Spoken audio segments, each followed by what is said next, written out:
Chapter 1194. Not to mention that there were leaky walls everywhere in this base. Even if Boss could pretend for a day, he couldn't pretend for a month. Sooner or later, his identity would be exposed. He couldn't pretend for a few days at all. But as the boss of the base, he was so persistent to be Feng Ling's assistant and to train a group of newcomers with unknown qualifications.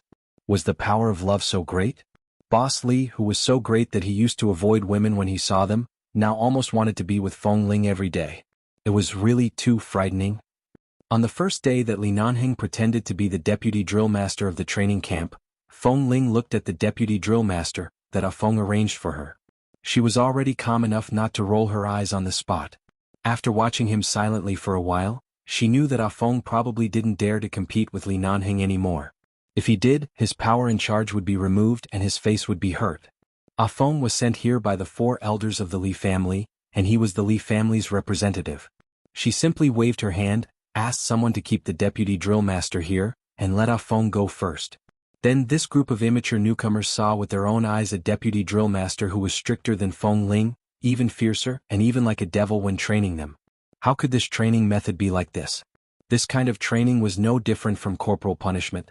Drill Master Feng Ling asked them to run 1 kilometer with a weight of 50 kilograms, but as soon as this deputy drill master came, he directly asked them to run 3 kilometers with a weight of 100 kilograms. This was simply killing them. However, strangely, when the deputy drill master made this request, Feng Ling, as the main drill master, just glanced at him and then didn't say anything. She didn't refuse him. Who was the main drill master and who was the deputy? Why didn't drill master Feng Ling show her cold temper at this time? The reason why Feng Ling didn't say anything at this moment was that she was not sure what was wrong with Li Nanheng. He should also know that these newcomers had not received systematic training. If he was too harsh, their bodies couldn't bear it. He should even know better than her how the newcomers should start little by little. But he still asked them to carry this weight. Obviously he was merciless. For what? She recalled carefully.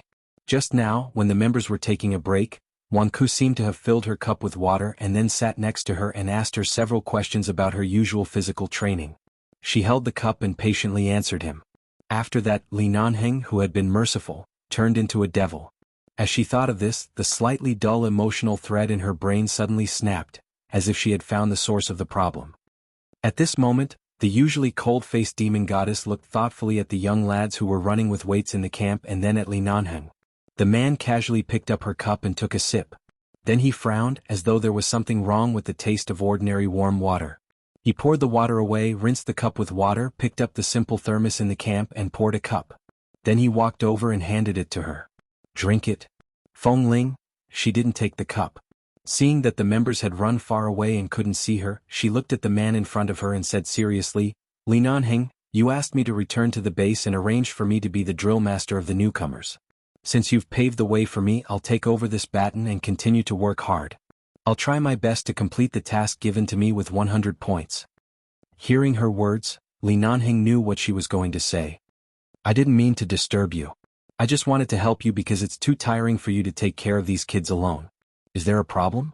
You're the boss of the base. Do you think there's a problem? What? Can't boss go around incognito? Can't he teach the newbies? After the training period, there will be a screening assessment for Team 1 and Team 2, and then there will be a follow-up elimination assessment. If your identity is known by the people of the other team, what will they think? If boss comes to Team 1 to supervise and guide them, the newcomers of Team 2 will all collapse? Well, when my identity is exposed, I'll go to Team 2 to keep an eye on them for 2 days, which will consolidate the morale of both teams and mobilize more enthusiasm. 2 birds with 1 stone, the man said calmly. From what he said, it seemed like he had already thought about it. Feng Ling was speechless and stared at him for a long time. There are too many eyes in the base. I can't hide my identity for too long. I don't have so much time to play disguise with these kids. When I'm not busy, I'll come to help you. Otherwise, I'll leave, okay? Seeing that she was staring at him, the man softened his voice and coaxed her. I'll try not to torture them. With that, the man's eyes became slightly cold. As long as those boys who overestimate themselves in front of you know how to behave. Feng Ling, Wan Ku? He is an orphan like me. I know. These 3 words were enough to show that Li Nanheng trusted her, but at the same time, it didn't mean that he wouldn't be jealous. Feng Ling's understanding of love was really limited. She didn't know what kind of love she had. She just watched a man who wantonly killed enemies on the battlefield standing in front of her, patiently telling her his thoughts, wouldn't tolerate misunderstandings, wouldn't let her repeatedly avoid rejection, and would be jealous because of a boy who loved her so much. She didn't speak anymore but just looked at the man. After a long time she moved her lips and said, "He is a good seedling. I'll guide him normally and train him normally. Is that okay?" Li Nanhing didn't speak but raised his eyebrows and looked at her indifferently, which clearly meant to say, "Do as you see fit?" It was just a very simple relationship between a drill master and a newcomer. They usually talked in front of everyone. What was there to be jealous of? Feng Ling touched her forehead and didn't say anything. She took the cup of water that the man had handed to her for a long time and put it in her hand. She lowered her head and took a sip of water, feeling that this water tasted no different from the water that others had poured for her before. However, when she looked up while drinking, she saw Li Nanheng's expression as if she were drinking some magic potion. She resisted the urge to roll her eyes at him and turned back to continue drinking water, but the corners of her mouth couldn't help curling up. Chapter 1195. At noon, Feng Ling found the answer as to why Li Nanheng cared so much about Wan Ke. After running for so long, the newcomers were so tired that they almost collapsed. At noon they finally went to the canteen of the base to rest for a while, so they went to the canteen in groups and sat in their respective seats, talking about today's events in private. Men were always rude to each other, and they were certainly dissatisfied with the arrangement of the deputy drill master today. I don't know what the leaders of the base are thinking. Why did they send such a cold-blooded devil to be the deputy drill master? If I had run another 200 meters, I think I would have vomited blood and died on the spot. Yes, but this kind of old man is probably still an old bachelor after staying in the base for so long. He is so depressed and twisted that he is used to abusing others. Hearing the words old man, Feng Ling, who was drinking water at the table, choked. Only 27 or 28 years old. She suddenly looked up at Li Nanheng, who was sitting diagonally opposite her, only to see that the man put down his chopsticks expressionlessly and continued to listen. That's right. Drill Master Feng Ling doesn't seem to be very old, and the drill master of Team 2 seems to be in his early 20s. Why did the base suddenly send such an old man? He must have been in the base for so many years, but he only got the position of deputy drill master. Tut tut tut, Feng Ling. She looked at Li Nanheng again, only to see that there was no anger on his face and even a faint smile on his lips. But it was worse than a smile. It sent chills down her spine. But then again, in the eyes of teenagers, was 27 or 28 years old. Seeing that Li Nanheng was about to get up, Feng Ling abruptly picked up a drumstick from her plate and put it into his plate. Seeing this, the man paused and glanced at her. Feng Ling was not good at coaxing people, but she felt that these newcomers had been with her for a few days. She instinctively wanted to protect them, but she didn't want to make Li Nanheng too angry, so she could only use this unskilled and awkward method to throw a chicken leg to please Boss Li, who was worth 10 billion yuan. At the same time, she forced a slightly stiff smile. "Boss, eat the chicken leg." Li Nanheng looked at the chicken drumstick that suddenly appeared on his plate and then at Feng Ling's forced smile. The corners of his eyes twitched. At the table not far away, the newcomers who didn't know that Feng Ling had lost a drumstick because of their words were still whispering. At this moment, their topic had shifted from the new deputy drill master to discussing various levels of status and class in the base. Speaking of the position distribution of drill masters in the base, although the new drill master was a drill master, he had the lowest basic position, which was equivalent to the bottom of the lower class. The assistant drill master of the new drill master was even lower than the bottom of the lower class. It was really a failure for him to get this position at such an old age. Then they continued to discuss until they talked about Ah Feng's position, and in the end, they suddenly didn't dare to say anything. Then someone trembled and asked what the legendary Boss Li was. They immediately shushed him and then lowered their voices. "Boss Li is already very intimidating, okay? Keep your voice down. I don't dare to talk to other people, but I don't dare to talk to Boss Li." Boss Li, who had just been tortured by their words for a long time, sat at the table expressionlessly, endured Feng Ling's awkward and polite smile and listened to these idiots. In the end, Wan Ke and another member of the new team, after seeing Feng Ling and the deputy drill master's faces from a distance, hurriedly sat at the table and coughed a few times. Only then did they suddenly look back, saw Feng Ling's expression, realized that they were whispering too loudly, and hurriedly shut up in fright. But it was useless to shut up now. When Feng Ling took the initiative to gently put a glass of juice in front of him, Li Nanheng smiled faintly and pushed the juice back to her. In the afternoon, the devil's training continued. He was too gentle and spoiled these newcomers, spoiling them so much that they didn't even know the immensity of heaven and earth. That afternoon, Feng Ling met the devil who singled her out to train alone. Well, he was even worse than that devil. The youth training team under her command, Team 1, had collapsed from exhaustion after 4 hours of training in the afternoon. In the end, someone couldn't stand it anymore. When Li Nanheng answered the phone and left the training ground, he sat crookedly against the camp and complained with a sad face, "Is the deputy drill master so powerful? Why does he set rules for us? Drill Master Feng, he even despises your position. He must have a psychological problem to torture us like this." The others also echoed weakly. "He is simply training us to death." Several people said desperately, "I'm afraid that if this goes on, we will die on the training ground before the screening assessment begins." Wan Ku was worried. Wan Ku said with a heavy heart, "Since we've entered the base, we'll receive this kind of devilish training sooner or later. It's okay to break through our physical limits. I'm just worried that you'll be bullied by the deputy drill master because you're too young. We can't do anything about it. You've just decided on our training mode, but the deputy drill master broke your original plan. And you seem to be dissatisfied with it, but you can't stop Drill Master Feng. Will he try to seize power and take your position as the chief drill master?" Wan Ku said with a heavy heart. How could a 19-year-old boy say that she was too young? And he was worried that she would be bullied by others? Wan Ku smiled. "It's not as complicated as you think. This kind of training beyond our physical limits is not bad except that it's a little tiring. I also experienced this kind of training. If we find our physical limits as early as possible, we can break through our limits as early as possible. In this way, when the screening assessment comes, if our team can have more than 5 people, we may be able to have more than 10 people in the end. There's no harm in having more people." The member who spoke first sat there, sweating as he said indignantly, oh no, Drill Master Feng must have been bullied by that old fox. We've been with you for so many days. How could you speak up for him?" For him. Chapter 1196. Did she obviously speak for Li Nanheng? Only then did Feng Ling realize that she seemed to be protecting Li Nanheng's image in front of these people just now. But the point was that they caused this result. They talked nonsense in the base cafeteria. Although they knew that Boss Li was not to be trifled with, they didn't even dare to mention Boss Li's name, but they still fell into Boss Li's trap. This afternoon, because of this matter, she didn't interrupt and let Li Nanheng torment them. In any case, he was the boss of the base.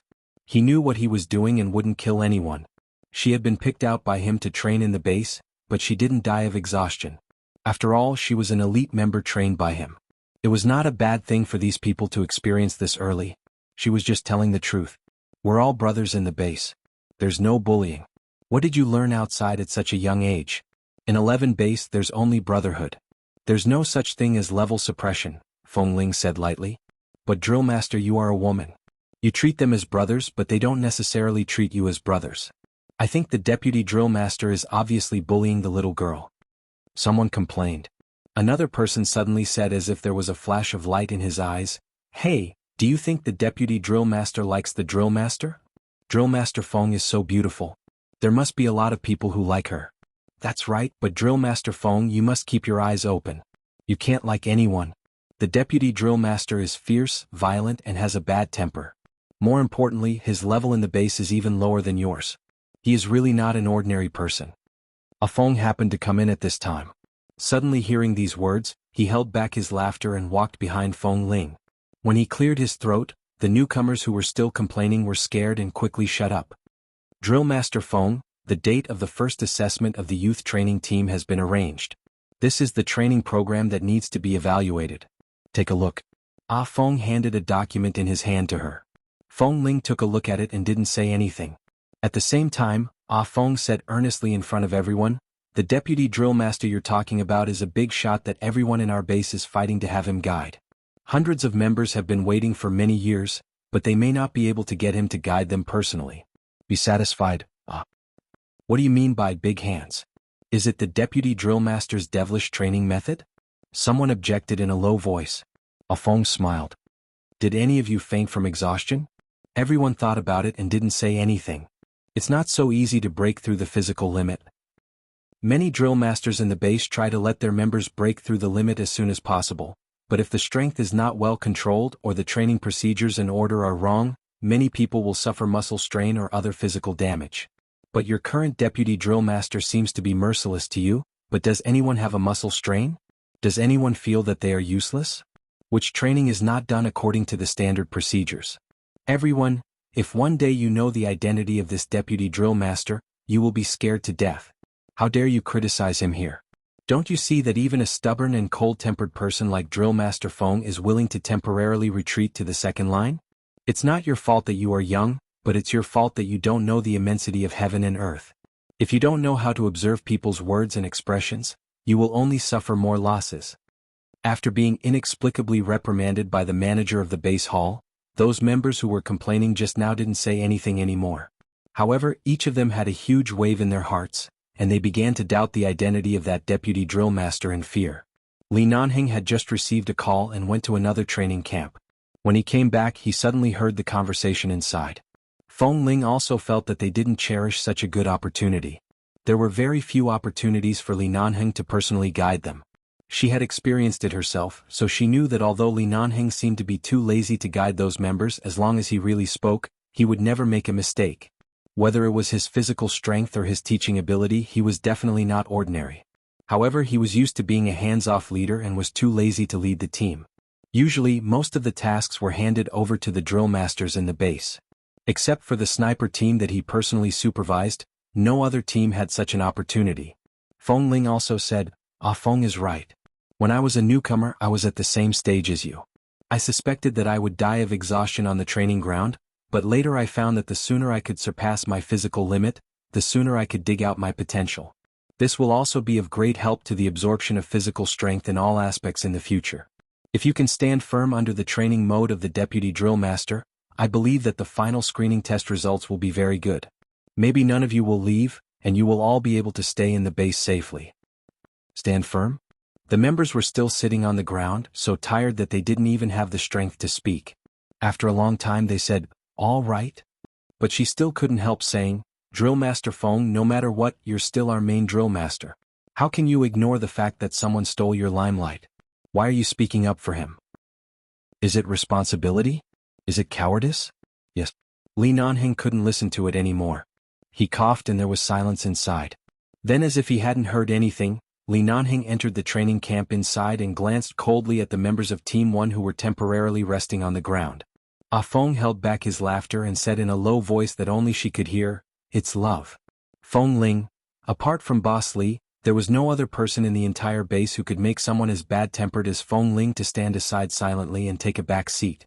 Even if Feng Ling had her own ideas, Boss Li had personally promoted her back then. Boss Li had personally taken her out for training. In terms of physical training, as long as Nanheng spoke, she could be considered as half a little disciple to him. How could she say more? Why are you sitting there? Haven't you had enough rest? Come back to the team in 3 minutes and go to training, Li Nanheng said coldly. In a short sentence, the group of people on the ground trembled in an instant. They were so tired that their limbs were trembling, but they didn't dare to resist, so they got up with a sad face and continued to train. For M. Chapter 1197. Li Nanheng didn't show any attitude, but he was in a good mood. Thinking that Feng Ling, who usually didn't talk much, was defending him in front of these young boys, he smiled. He was well aware of the physical conditions of these new members. Even if he was just a deputy drill master, as the person in charge of the base, he had habitually checked the information of all of them before they entered the base. All of them were healthy young men who could withstand torture. Now they had been severely tortured on the training ground. Just like arrows on the battlefield in ancient times, the harder they were polished, the brighter and sharper they would be. Moreover, these young boys were indeed in need of torture. If they practiced hard, they would be too tired to sit together and gossip, and they would know that it was time to shut up. But there were still some who were not sensible. For example, in the evening they finally went back to rest. Tomorrow was the weekend, and Li Nanheng was going to put aside the matters in the base for 2 days and take Feng Ling out to have a good rest. However, before Wan Ku went back to his residence, he had been following Feng Ling, asking her if she was free on the weekend and if she wanted to go out for dinner with him. He also said that he had never lived in Los Angeles before and wanted Feng Ling to take him out for a walk. He asked and Feng Ling answered. The base hall was close to the place where the newcomers lived, so Wan Ku walked side by side with Feng Ling. Although he was only 19 years old, he was already more than 1.8 meters tall and didn't look like a child next to Feng Ling. On the contrary, Feng Ling's skin was fair and her eyes were clear, and she occasionally looked like a clean and steady high school student with short hair. Seeing that Feng Ling was very serious about these newcomers, Li Nanheng endured it. Seeing that the boy kept pestering her, he didn't say anything. Han Jin and Xiao Su were looking for him, so Li Nanheng went straight to the conference room. When he returned to the base hall, he saw that Wan Ku was still following Feng Ling, and neither of them seemed to be in a hurry to go back to their respective residences. The two were sitting on a bench near the hall. Feng Ling was holding an assessment document and talking to him. Wan Ku was sitting next to her, listening carefully and nodding from time to time. When he nodded, he turned his eyes to Feng Ling, who had been staring at the document in her hand seriously, as if he couldn't wait to stare at her. Since she had become a drill master, it was natural for her to be strict and indifferent on the training ground. But now in private, when newbies came to ask her all kinds of things, she could sit there and answer patiently, with a calm and steady attitude. She didn't notice that Wan Ku often looked at her with admiration. She just looked at the document in her hand and said patiently, "Every batch of newcomers in the base is greatly expanded, but in the end only 1/5 of them are left. Many of them can't even pass the most basic physical assessment, so the base won't let them stay. If you want to develop in the base, you should practice more on these subjects. In addition to training on the training ground, you can ask other brothers to help you stretch your limbs and do balance training. It won't take much time. Just do it on the ground for a while before going to bed every day." Suddenly, the light in front of her and Wan Ku was blocked, and a large shadow fell in front of her and Wan Ku. Feng Ling paused, raised her eyes and suddenly saw Li Nanheng. It was already night and the light in front of the base hall was bright enough, but if the light was blocked, she couldn't see anything clearly. The man's back was to the light behind him, so she couldn't see his expression clearly, but Feng Ling instinctively felt the coldness around him. She subconsciously looked at Wan Ku, who was very close to her, thought of something and hurriedly moved aside. Wan Ku also raised his eyes. When he saw Li Nanheng, he was wondering who this deputy drill master was. Why did he seem to be everywhere? "Deputy drill master, why haven't you gone to rest?" Wan Ku raised his head and asked with a smile. Although he couldn't see Feng Ling's expression, he couldn't continue to pay attention to Feng Ling's cold and oppressive gaze, so he raised his head and asked with a smile. "Deputy drill master, why haven't you gone to rest yet?" Feng Ling put the document on her lap and before Li Nanheng spoke she said, "Wan Ku, you can go back now. It's really late. If you have anything else to ask, I'll ask you during training." "Okay." Wan Ku nodded, took out his cell phone and took a look at the time and suddenly said, "Drill Master Feng Ling, although this is the base and everything is under military management, you are still a girl after all. It's so cold in Los Angeles. You don't wear much every day." "Feng Ling, fortunately I wear a lot of clothes." She was wearing clothes that could keep her warm. In fact, she wasn't cold at all. It was just that she looked thin. Before she finished speaking, Wan Ku suddenly took off his own jacket and handed it to Feng Ling. "Tomorrow is the weekend. I heard that we can move freely these 2 days and don't need to train. Put this jacket back on. Don't catch a cold." Feng Ling hesitated and didn't take it, feeling that if she took it, something might happen. Li Nanheng's cold voice rang at this time. "I thought this batch of newcomers was not familiar with various aspects of the base, but it seems that this little brother has a good relationship with Drill Master Feng Ling." The man's voice sounded flat, but only Feng Ling could hear the cold tone in it. Wan Ku smiled. "Is that so? Maybe it's because Drill Master Feng is a good person, and Drill Master Feng and I are very similar in many aspects. We are the same kind of people and have the same experience. We are the same kind of people, we are the same kind of people, we are the same kind of people, we are the same kind of people. Who the hell is the same kind of person as you?" As the boss of the base, Li Nanheng's calm barrier, which focused on the overall situation, was shattered with a crack. The indifferent smile on Li Nanheng's face disappeared completely. He loosened his collar and nodded. "Yes, we are the same kind of people." Feng Ling clenched her fists because of Li Nanheng's words. She looked up at the man standing against the light and didn't take Wan Ku's jacket. At the same time, she hurriedly stood up. "All right, let's go. I'm going back to rest." Li Nanheng expressionlessly pulled Feng Ling over and abruptly pulled her in front of him. "Feng Ling." Before she finished speaking, she fell into the man's arms. For M. Chapter 1198. After bumping into him, Feng Ling's expression remained calm, but her ears were already slightly hot. Li Nanheng hugged her and let her lean against his chest. He lifted her chin and made her face him. "Clarify the relationship between the base." Li Nanheng pressed her with his hand and looked at Wan Ku, who was shocked. "Do you need me to do anything?" Feng Ling leaned against the man's arms and could hear his strong heartbeat. She paused and suddenly looked back at Wan Ku. When she was about to speak, Wan Ku looked at them in surprise. After a long while, Wan Ku said awkwardly, "Deputy Drill Master, I'm still a newcomer in the base. I don't know so many interpersonal relationships in the base. I admire Drill Master Feng Ling very much, and I feel confident because she used to have the same past as me. Although Drill Master Feng Ling is usually cold and strict, I can see that she is actually a very gentle person, so I often ask her all kinds of questions, but I didn't expect." Wan Ku was a little embarrassed when he heard this. He paused and said awkwardly, "I didn't expect to make you misunderstand me. I'm really sorry." Li Nanheng sneered. "Just admire her? Who would believe that? Admire her?" Every day during the break between training, he stood by the thermos and almost took on the heavy responsibility of pouring water for Feng Ling. During meals he also rushed to get food for Feng Ling. As long as there was an opportunity and time, he would stay by her side. Right now he even dared to let Feng Ling wear his coat in front of Li Nanheng. Was this admiration? He was trying to poach Feng Ling from Li Nanheng. Didn't expect what? I didn't expect her to have a man, and her man is in the base right in front of you. You didn't even give her a chance to take advantage of you? Wan Ku, Feng Ling. Wan Ku looked at Li Nanheng's cold expression. He knew at a glance that Li Nanheng's identity was not so simple. After all, Drill Master Feng Ling was usually so strict and cold, but in front of Li Nanheng even Ah Feng, the person in charge of the base hall, was very polite to this deputy drill master. During the day Wan Ku didn't pay much attention to the deputy drill master, because he was too tired to think about it. But now that Feng Ling was forcefully held in the man's arms, although she felt that it was inappropriate, she did not break free or say anything, which was enough to show that the relationship between the two of them was very harmonious. At least their relationship was definitely two-way, and neither party was passive. Drill Master Feng Ling was so beautiful, so nice, and it was said that she had a very good record in the base. Such an excellent person, who was also the only woman in the base, had a relationship with this mysterious deputy drill master, which showed that the status of this deputy drill master was definitely beyond his imagination. "Your drill master Feng Ling is my girlfriend. Not just my girlfriend but also my wife who will spend the rest of her life with me. She will announce to the world that she will marry me."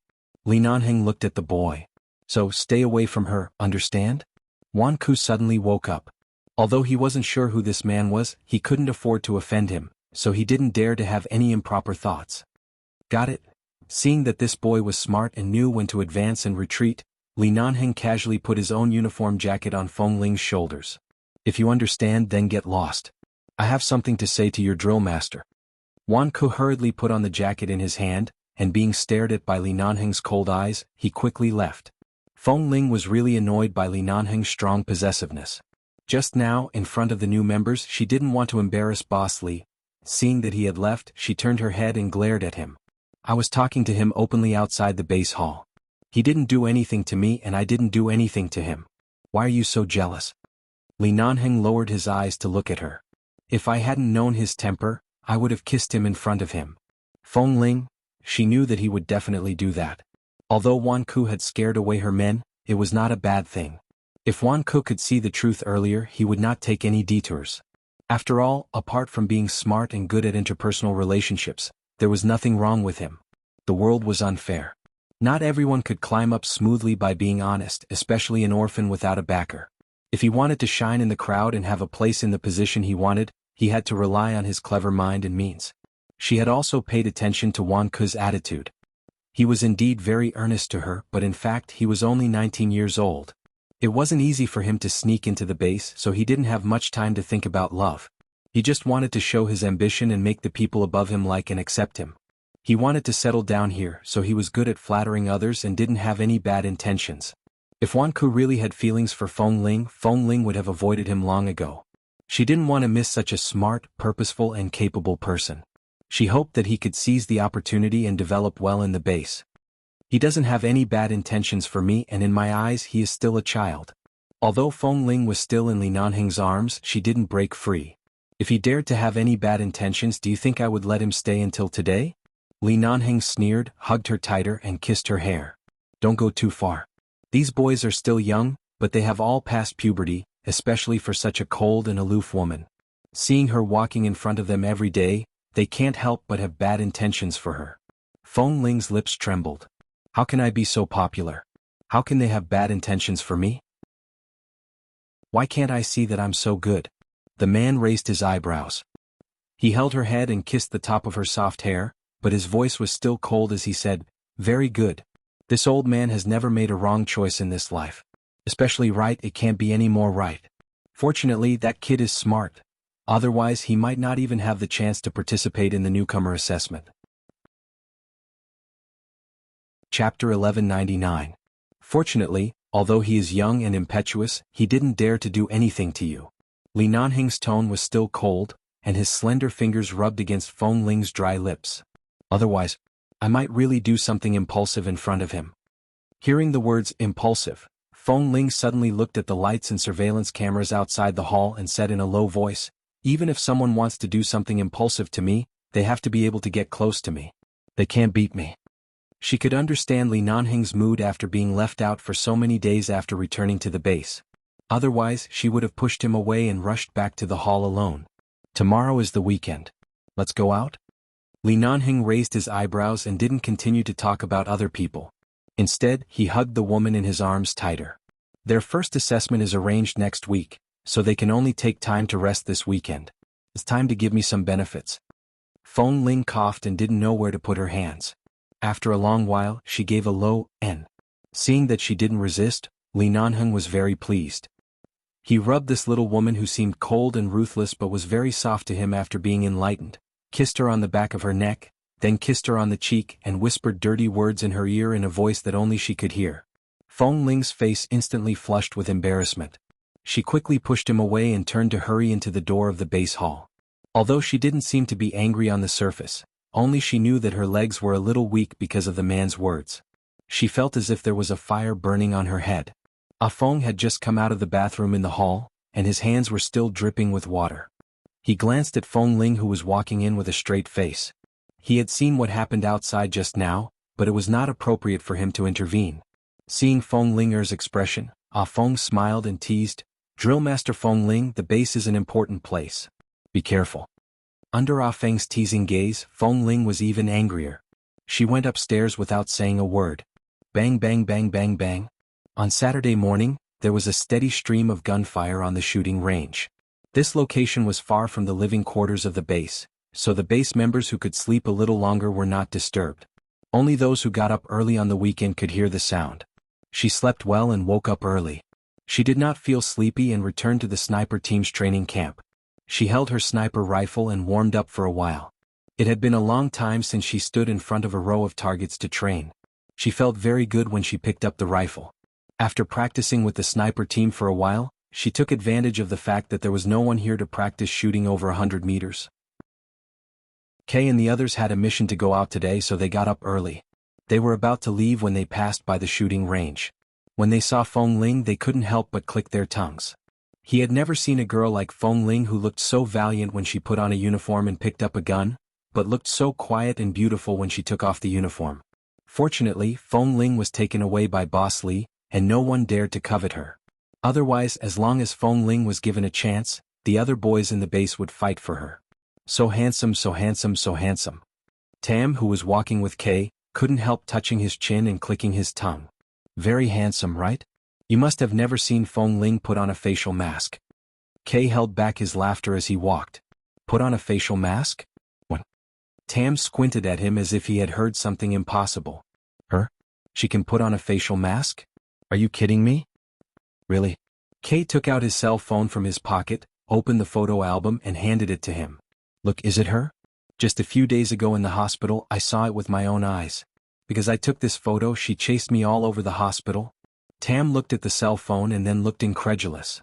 Damn, the sun really rose from the west. Feng Ling can put on a facial mask. It's not that I can't understand. After all, she has confirmed her relationship with our boss.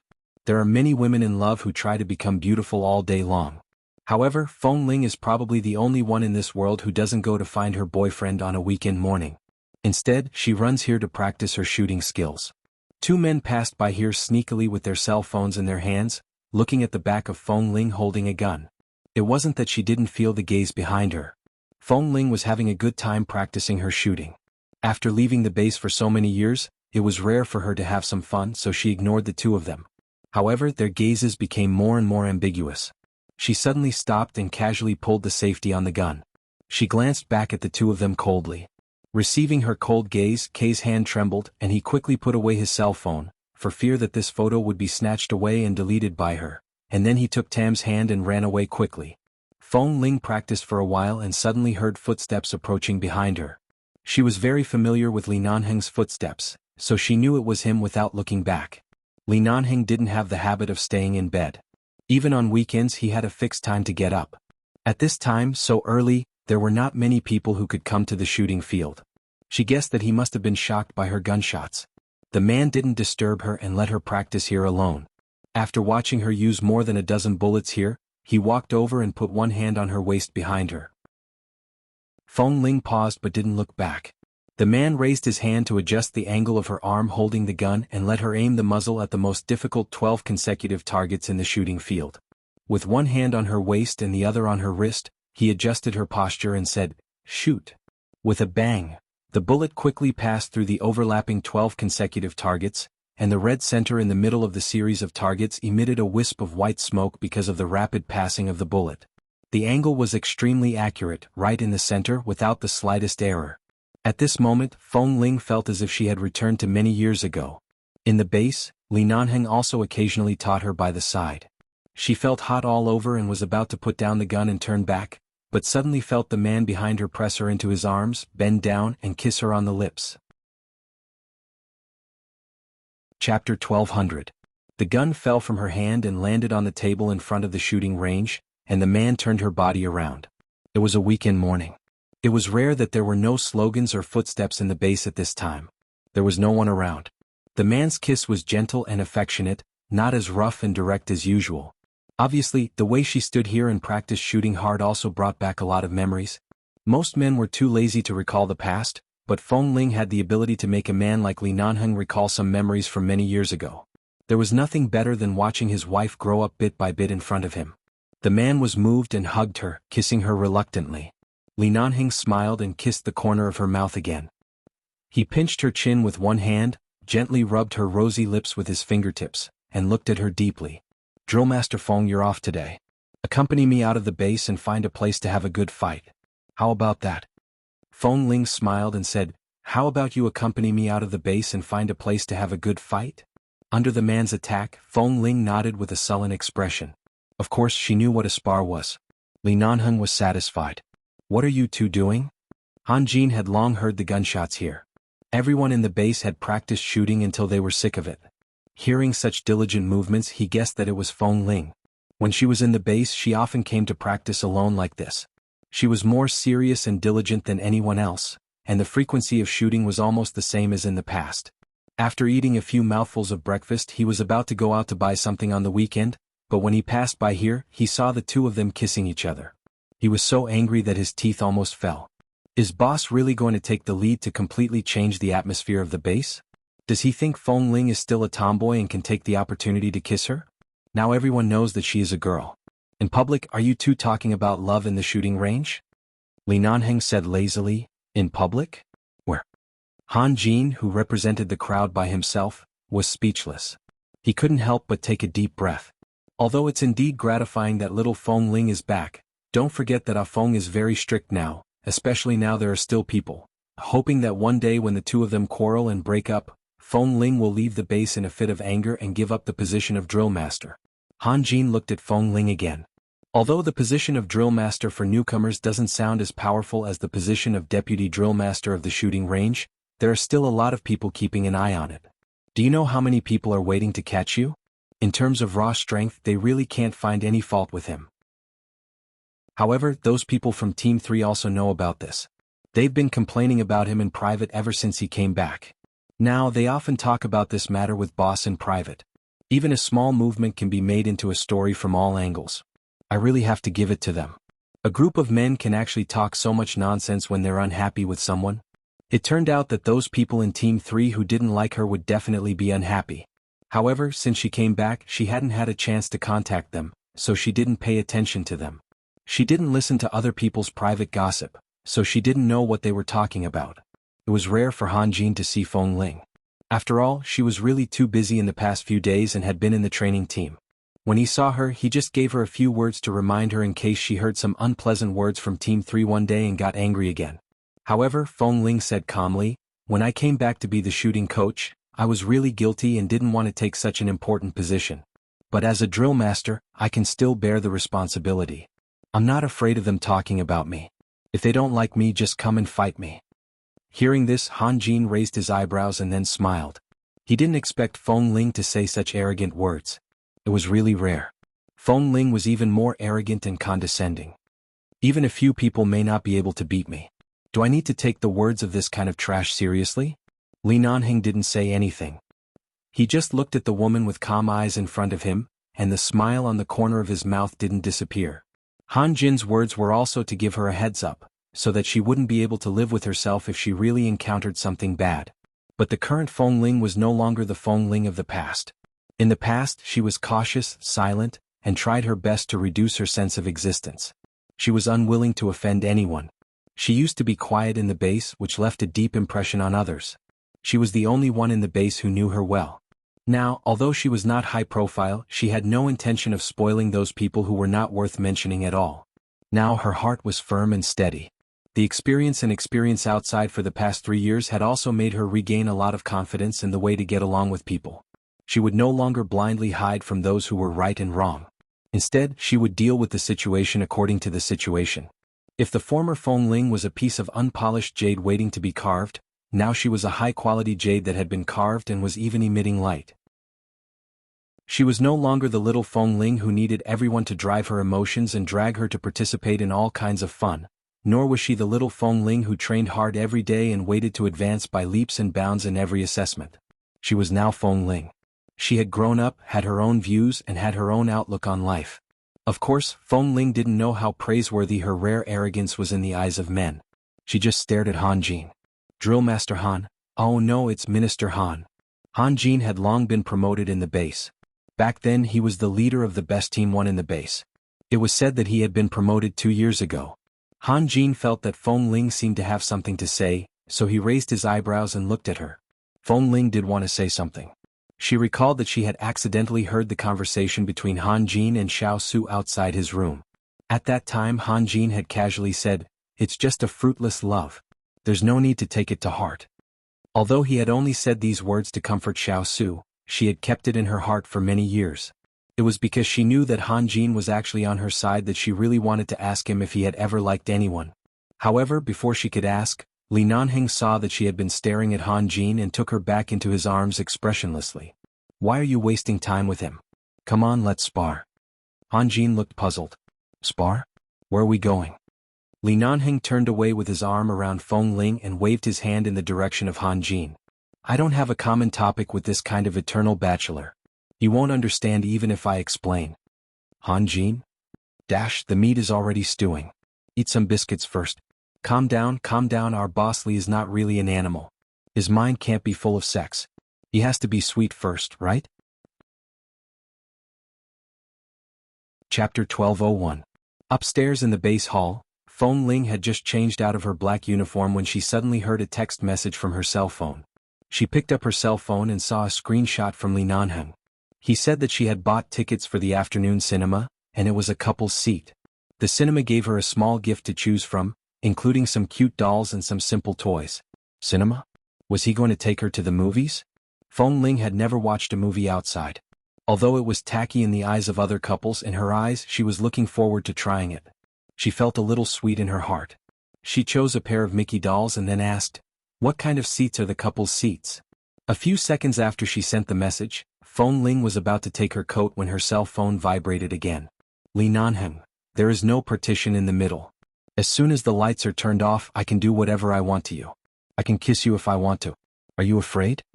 Feng Ling glanced at the phone screen and did not reply for a long time. Li Nanheng then sent another message. "Will you let me kiss you?" It was as if he could stop kissing her just because she said so.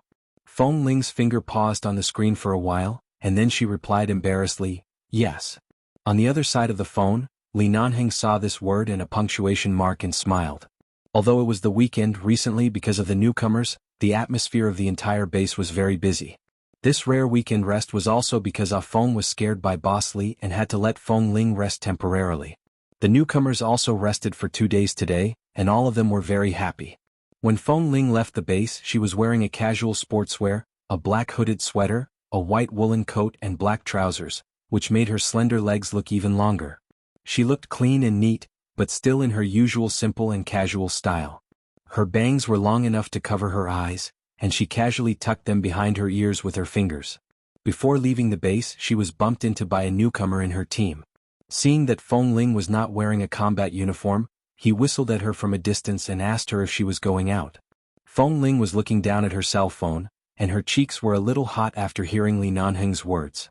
Suddenly hearing the newcomer's voice, she suddenly put her cell phone back into her pocket and glanced at him expressionlessly. Her eyes were cold and indifferent, which was completely different from when she was in front of Li Nanheng. Li Nanheng drove the car out of 11 base and Feng Ling sat in the passenger seat. She was just going to watch a movie, but her heart was full. What do you want to eat? We'll eat out for lunch and dinner. Think about it first in case it's not easy to park the car. Li Nanheng said as he handed Feng Ling a bag of beef jerky. The theater is far from the base. It will take at least an hour to drive. Eat something to fill your stomach. This beef jerky was something that the members of the elite team had run out last night. When they returned, Li Nanheng bumped into them and they hurriedly handed it over with guilty expressions. Feng Ling held the food in her arms, thinking that she was not a foodie, but it smelled good. She took it out and tasted it. It was a little hard but very fragrant. She chewed hard and narrowed her eyes to look out of the window. After eating one, she subconsciously took out another and put it in her mouth. I'm asking you to fill your stomach, not to eat it in one go. We'll go for lunch later. Li Nanheng smiled. Okay. Feng Ling responded and quickly placed the beef jerky back on the seat. She then found an unopened bottle of mineral water in the car and unscrewed it to take a sip. As soon as she took a sip, Li Nanheng suddenly said, "Give me a sip too. I'm thirsty." Feng Ling was about to open a new bottle for him, but Li Nanheng glanced at her. Your bottle will do. With that, he looked away and continued to drive. Feng Ling, she paused for a moment and glanced at him again. Seeing that he was focused on driving, she unscrewed the mineral water in her hand and brought it to his mouth. As Li Nanheng drove, he drank 2 mouthfuls of water from the bottle she fed him. It was not that he had never kissed her before and they had done more intimate things, but this action of taking the initiative to bring the bottle to his mouth was still very, unbelievably intimate. If it was Feng Ling who was still in the base a few years ago, she would never have thought that one day she would fall in love with Boss Li, leave the base with Boss Li to watch a movie outside, let alone take the initiative to feed him water like this. Along the way, Feng Ling held the bottle of water thoughtfully. During this period, Li Nanheng seemed to deliberately tease her. After a while, he said he wanted to drink water and she fed him a little every now and then. In less than an hour, more than half of the bottle of water was drunk, and Feng Ling felt that she was getting thirstier. Seeing that the car had driven near downtown Los Angeles, she didn't look at the man in the driver's seat but looked away at the bustling streets passing by outside the window, opened the water bottle and took a sip. Li Nanheng smiled. Have you thought about what you want to eat? Feng Ling came back to herself and remembered the problem he had mentioned before. Furthermore, she had taken the initiative to bring up the date some time ago. It seemed that a date between the two of them was nothing more than eating, drinking, playing and shopping. Especially eating was the main theme. She looked out of the window and was a little dazzled. Anything is fine. After returning to the base, there are still a few days of intensive training time. Don't waste the time of those newbies with stomachaches. Then don't eat spicy food. Eat something light. Li Nanheng parked the car in the parking space in front of a French restaurant and took her to eat French food on the first stop of the date. It was not that they hadn't eaten before, but at that time, their relationship was not clear, and Feng Ling was still stubborn. This time, although Feng Ling still didn't speak much, at least she cooperated in many aspects and tried to find the state of being in love. Although her face often burned because of Li Nanheng's occasional words during the meal, at least the sweetness was absolutely enough. When she was almost full, Feng Ling picked up a cup of milk tea that Li Nanheng ordered for her and took a few sips. Suddenly she heard the man say, "Don't go back to the base tonight. Come back tomorrow afternoon. Is there anything else you want to do?" Hearing the words "don't go back to the base tonight," Feng Ling suddenly choked, put down the cup and coughed. Li Nanheng glanced at her with a faint smile and sat at the table in this elegant French restaurant. Although he didn't say much, his eyes clearly said, "Do you think I will let you go back tonight?" Feng Ling. Chapter 1202. During this period, when Feng Ling went to the bathroom, she stood by the sink and the cold water washed over her hands. Thinking of her attitude at the dining table just now, she felt that she was a little spoiled. She knew why Li Nanheng took her out of the base today and what she had promised him. His meaning was so obvious just now, but she didn't speak as if she was very embarrassed. It was true that she was embarrassed, but she was the one who proposed the date and said that she owed him. She had made up her mind not to be the passive one. Li Nanheng had been good to her for so many years. She still had to change her cautious character. Feng Ling blew her hands dry, thought for a moment and turned to walk out. When she returned to the dining table, Li Nanheng had already paid the bill. She asked, "What time is the movie?" "It will start in an hour and a half." Li Nanheng took her woolen coat and put it on her. "Put it on. Don't catch a cold." When Feng Ling followed him out of the restaurant, she suddenly asked, "Is there a supermarket nearby? What do you want to buy? Don't you have to buy some food and drinks when watching a movie?" Li Nanheng glanced at her. Feng Ling usually didn't eat much and she had eaten a lot just now. He didn't think she could eat anything in the theater later, but since she had already made a request, he certainly wouldn't refuse and drove to a large supermarket nearby. She said she wanted to buy some food and drinks, but after entering the supermarket, Li Nanheng pushed the shopping cart to the shelf selling snacks and drinks to help her choose food. However, Feng Ling turned around and searched for a long time before she found the shelf selling condoms. Standing in front of the exquisite boxes of various colors, she was dazzled. Li Nanheng chose a few kinds of food that Feng Ling could eat and was about to get a drink when he noticed that she hadn't followed him for a long time. He turned back to look for her, pushed the shopping cart around several shelves, and finally saw Feng Ling, who looked helpless but pretended to be calm, holding a box of condoms in her hand. Li Nanheng's temples twitched. He walked over, glanced at her, and then looked at the colorful boxes in front of her. Only then did he understand why she said she wanted to come to the supermarket. He smiled, took the red box out of her hand and threw it back into the shelf. "This one doesn't suit me." Ah. It seemed that there were all kinds of brands here, such as India and Japan. She didn't understand Japanese and other countries' languages, nor could she understand what was written on it. Suddenly her hand was empty. She turned to see Li Nanheng's meaningful expression and was instantly embarrassed. "I don't know how to choose." Li Nanheng's face darkened. "I don't know how to choose." Li Nanheng's face darkened. "I don't know how to choose." The woman, who was usually majestic, now had an embarrassed expression on her face. Facing her unknown territory, she was trying her best to cooperate with him, trying her best to get closer to him. Obviously, she remembered what he had said about how many steps they had walked together, and she was trying her best to walk in his direction. For a moment, Li Nanheng suddenly regretted it. Why did he buy a movie ticket and watch a movie? He should have taken her to the hotel and doted on her for 2 days. Why did he pretend to be a gentleman? It was a waste of time to watch a movie and eat Western food. He should have directly taken her to the hotel and from now on, he would not leave the bed until tomorrow afternoon when he returned to the base. Li Nanheng placed one hand on the shopping cart and the other on the shelf in front of him. He picked up a box of threaded peppermint-flavored ones and turned to look at her. Feng Ling stared at him with wide eyes. Obviously, he could choose anything, but her eyes still followed his hand as if trying to remember which one he chose. Seeing her expression, the man moved his hand away from the box without batting an eyelid. He then turned to look at the golden box that was half a shelf away. Feng Ling's gaze followed his hand and moved over. She looked at the beautiful Indian words that she did not recognize. After choosing for a long time, Li Nanheng couldn't bear to continue teasing her. He turned back, picked up a silver box with Japanese words, and threw it into the shopping cart.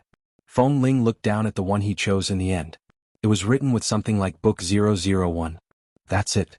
At this time a salesman passed by. Li Nanheng knew that Feng Ling was shy, so he said lightly in a voice that only she could hear, "The size of the one you just took is too small. It doesn't suit me."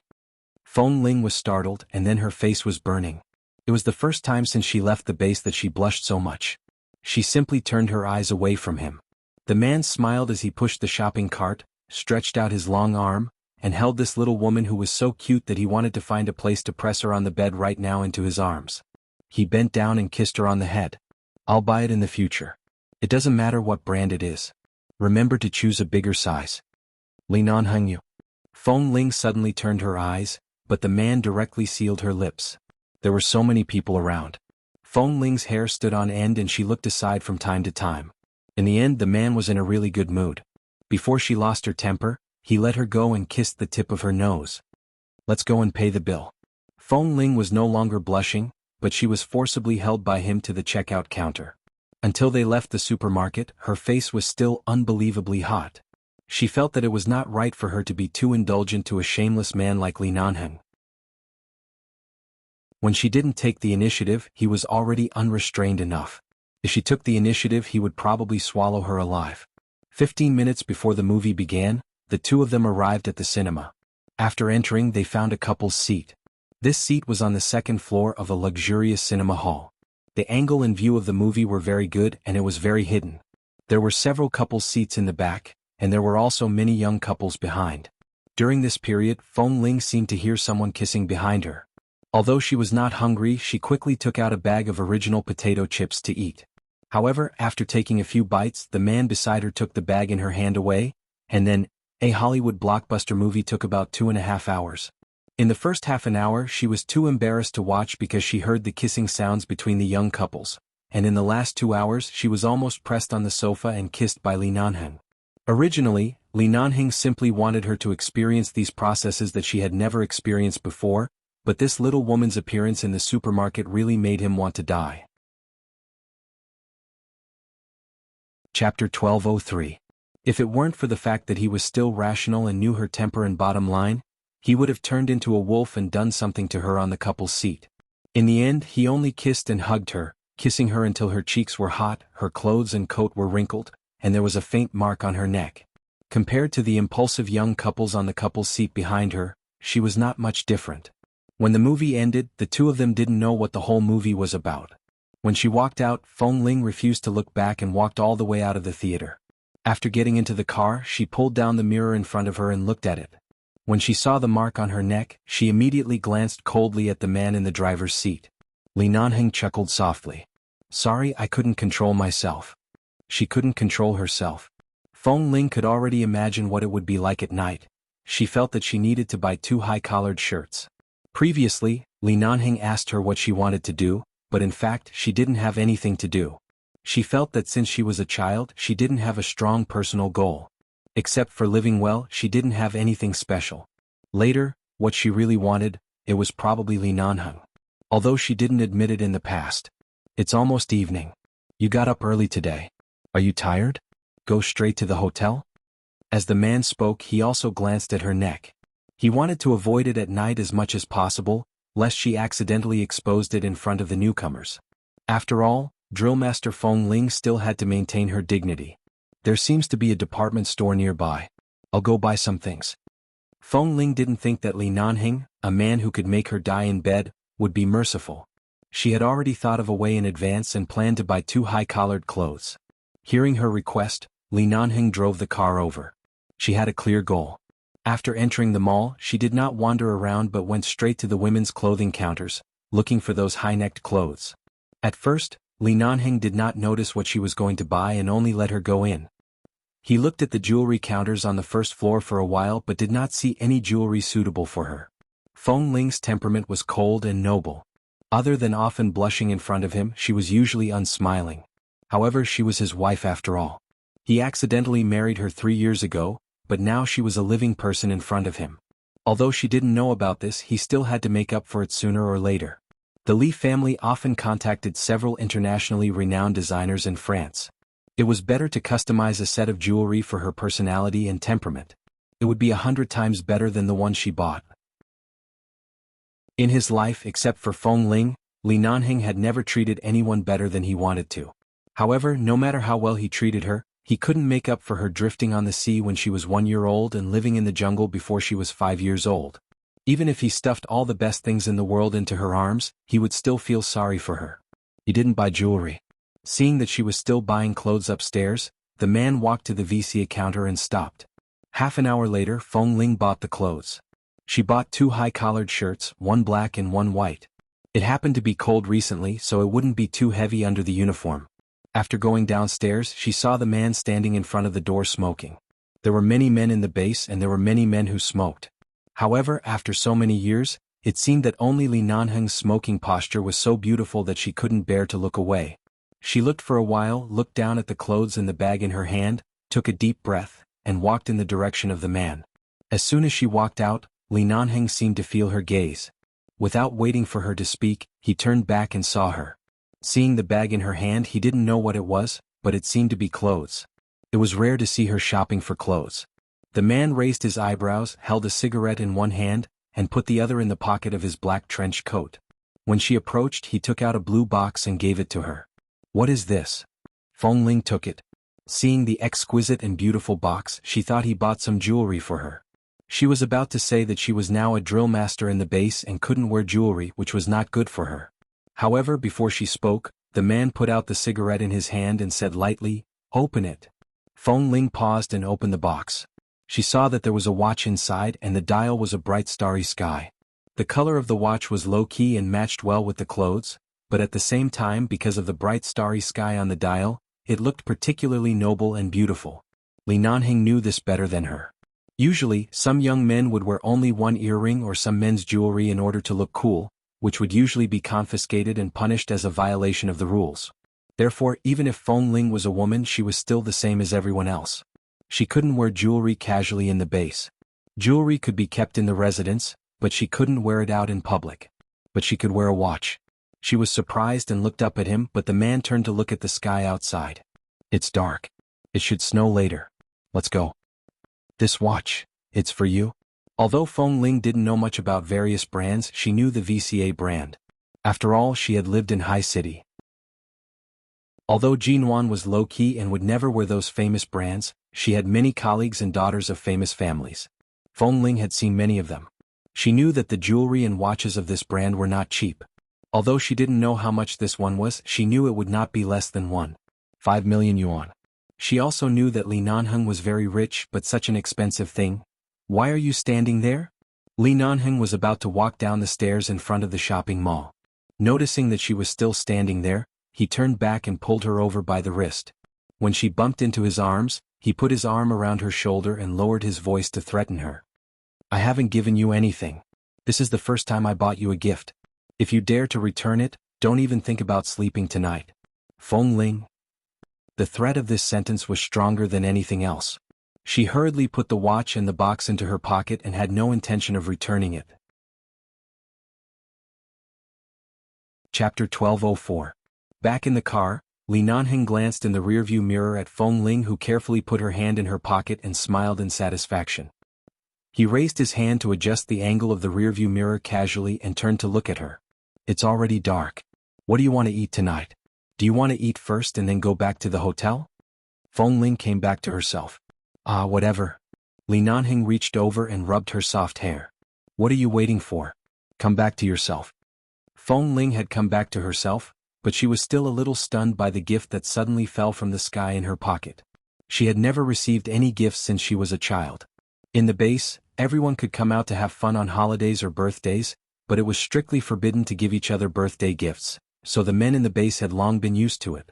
They didn't give her anything and just drank whenever they wanted. In the past few years, Feng Ling didn't get too close to anyone. It seemed that Jinwan had given her some small things, but she didn't call them gifts and just gave them to her naturally. So this was really her first time. Her first time was so precious. Li Nanheng, the boss of 11 Base, had already made several exceptions for her. She gently stroked the cold dial in her pocket with her hand. When the man stopped the car at a red light and turned to look at her again, she remembered what he had just asked and said, "I ate a lot at noon and am not hungry yet. It's okay if I don't eat tonight. It's not 5 o'clock yet. I'll still be hungry at night." Then, Feng Ling thought for a while. "Although I only lived in China for a few months, I still have a deep impression of some of the food there, especially hot pot. Can I eat hot pot?" Li Nanheng looked at her and then at the time. He didn't answer immediately but suddenly turned the car to a roundabout ahead and quickly drove to the road on the left. Until he stopped in front of a large supermarket, he motioned for her to get out of the car and said, "This is Los Angeles after all. If you want to eat authentic hot pot in the United States, you have to ask around, and the food you find may not be to your taste. Let's go buy some meat rolls, vegetables and hot pot ingredients and cook hot pot by ourselves after dinner." Feng Ling didn't know that hot pot could be cooked by herself and immediately nodded happily. "Okay." Seeing her instantly agree, Li Nanheng didn't feel guilty at all for deceiving the little girl. There was a very famous hot pot restaurant in Los Angeles nearby. It was opened by a Chinese couple, but the queue was very long. It would take at least 3 to 4 hours to get back to the hotel. Now that the sky was already dark, he didn't want to waste a single moment outside. It would be better to cook hot pot for her in the hotel room and hold the little woman in his arms when she was satisfied. Anyway, when she was full, he could start to feed himself. These 3 to 4 hours were so precious that he could only waste it on the bed and not on other places. If she really wanted to eat, he wouldn't mind bringing her out tomorrow afternoon to make it up to her. This time, the goal of buying things in the supermarket was clearer. In half an hour, she bought all the things and returned to the car. Feng Ling was really not a foodie in the past, but after living in China for a while, she found that she really missed a lot of food in China. Now when she thought of the hot pot to eat later in the car, she couldn't wait to go to the hotel immediately. When they finally arrived at the hotel, Feng Ling forgot all the things that would happen in the hotel tonight. She didn't care about being embarrassed and took the initiative to get out of the car to help him carry the things. She carried various vegetables and meat rolls in her hands and her face was full of expectation. Although Li Nanheng couldn't wait anymore, he didn't want to let her down. After returning to the room, he asked the hotel staff to bring up the induction cooker and the newly bought pot. In the end, he still helped her cook the hot pot. There was no chili in the hot pot. It was not Sichuan style but the kind of hot pot with stock.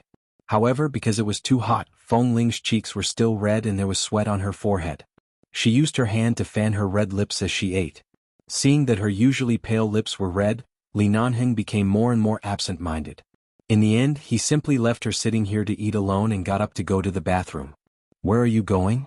Feng Ling saw him get up and subconsciously asked. At the same time, she stuffed a piece of tofu into her mouth. "Take a shower. You eat first." Feng Ling nodded again. It wasn't until the sound of water came from the bathroom that Feng Ling's chopsticks paused. She suddenly remembered that she still had a tough battle to fight tonight. However, listening to the sound of water in the bathroom, the burning feeling on her face instantly became even hotter. She quickly put down her chopsticks and sat on the chair to think for a long time. She felt that her head and body were covered in sweat, but no matter how big this hotel suite was, there was only one bathroom. She was definitely too embarrassed to go in and take a shower with Li Nanheng. Furthermore, she was already full and couldn't eat any more, so she just sat here and listened to the sound of water in the bathroom for a while, feeling a little uncomfortable. When Li Nanheng came out of the bathroom, the man walked out of the bathroom wearing a dark blue bathrobe. His thin and cool short hair was still dripping with water. The water rolled down from the man's chin and submerged into the loose bathrobe. He was about to come over to light a cigarette when he saw that the induction cooker in front of Feng Ling seemed to have been turned off for a long time. Feng Ling, who had been eating earlier, was sitting there thinking about something. The man's good-looking brows moved. "I'm not eating anymore? And I'm full." When Feng Ling spoke, she was too embarrassed to look at him, even though she knew he was wearing a bathrobe. "All right.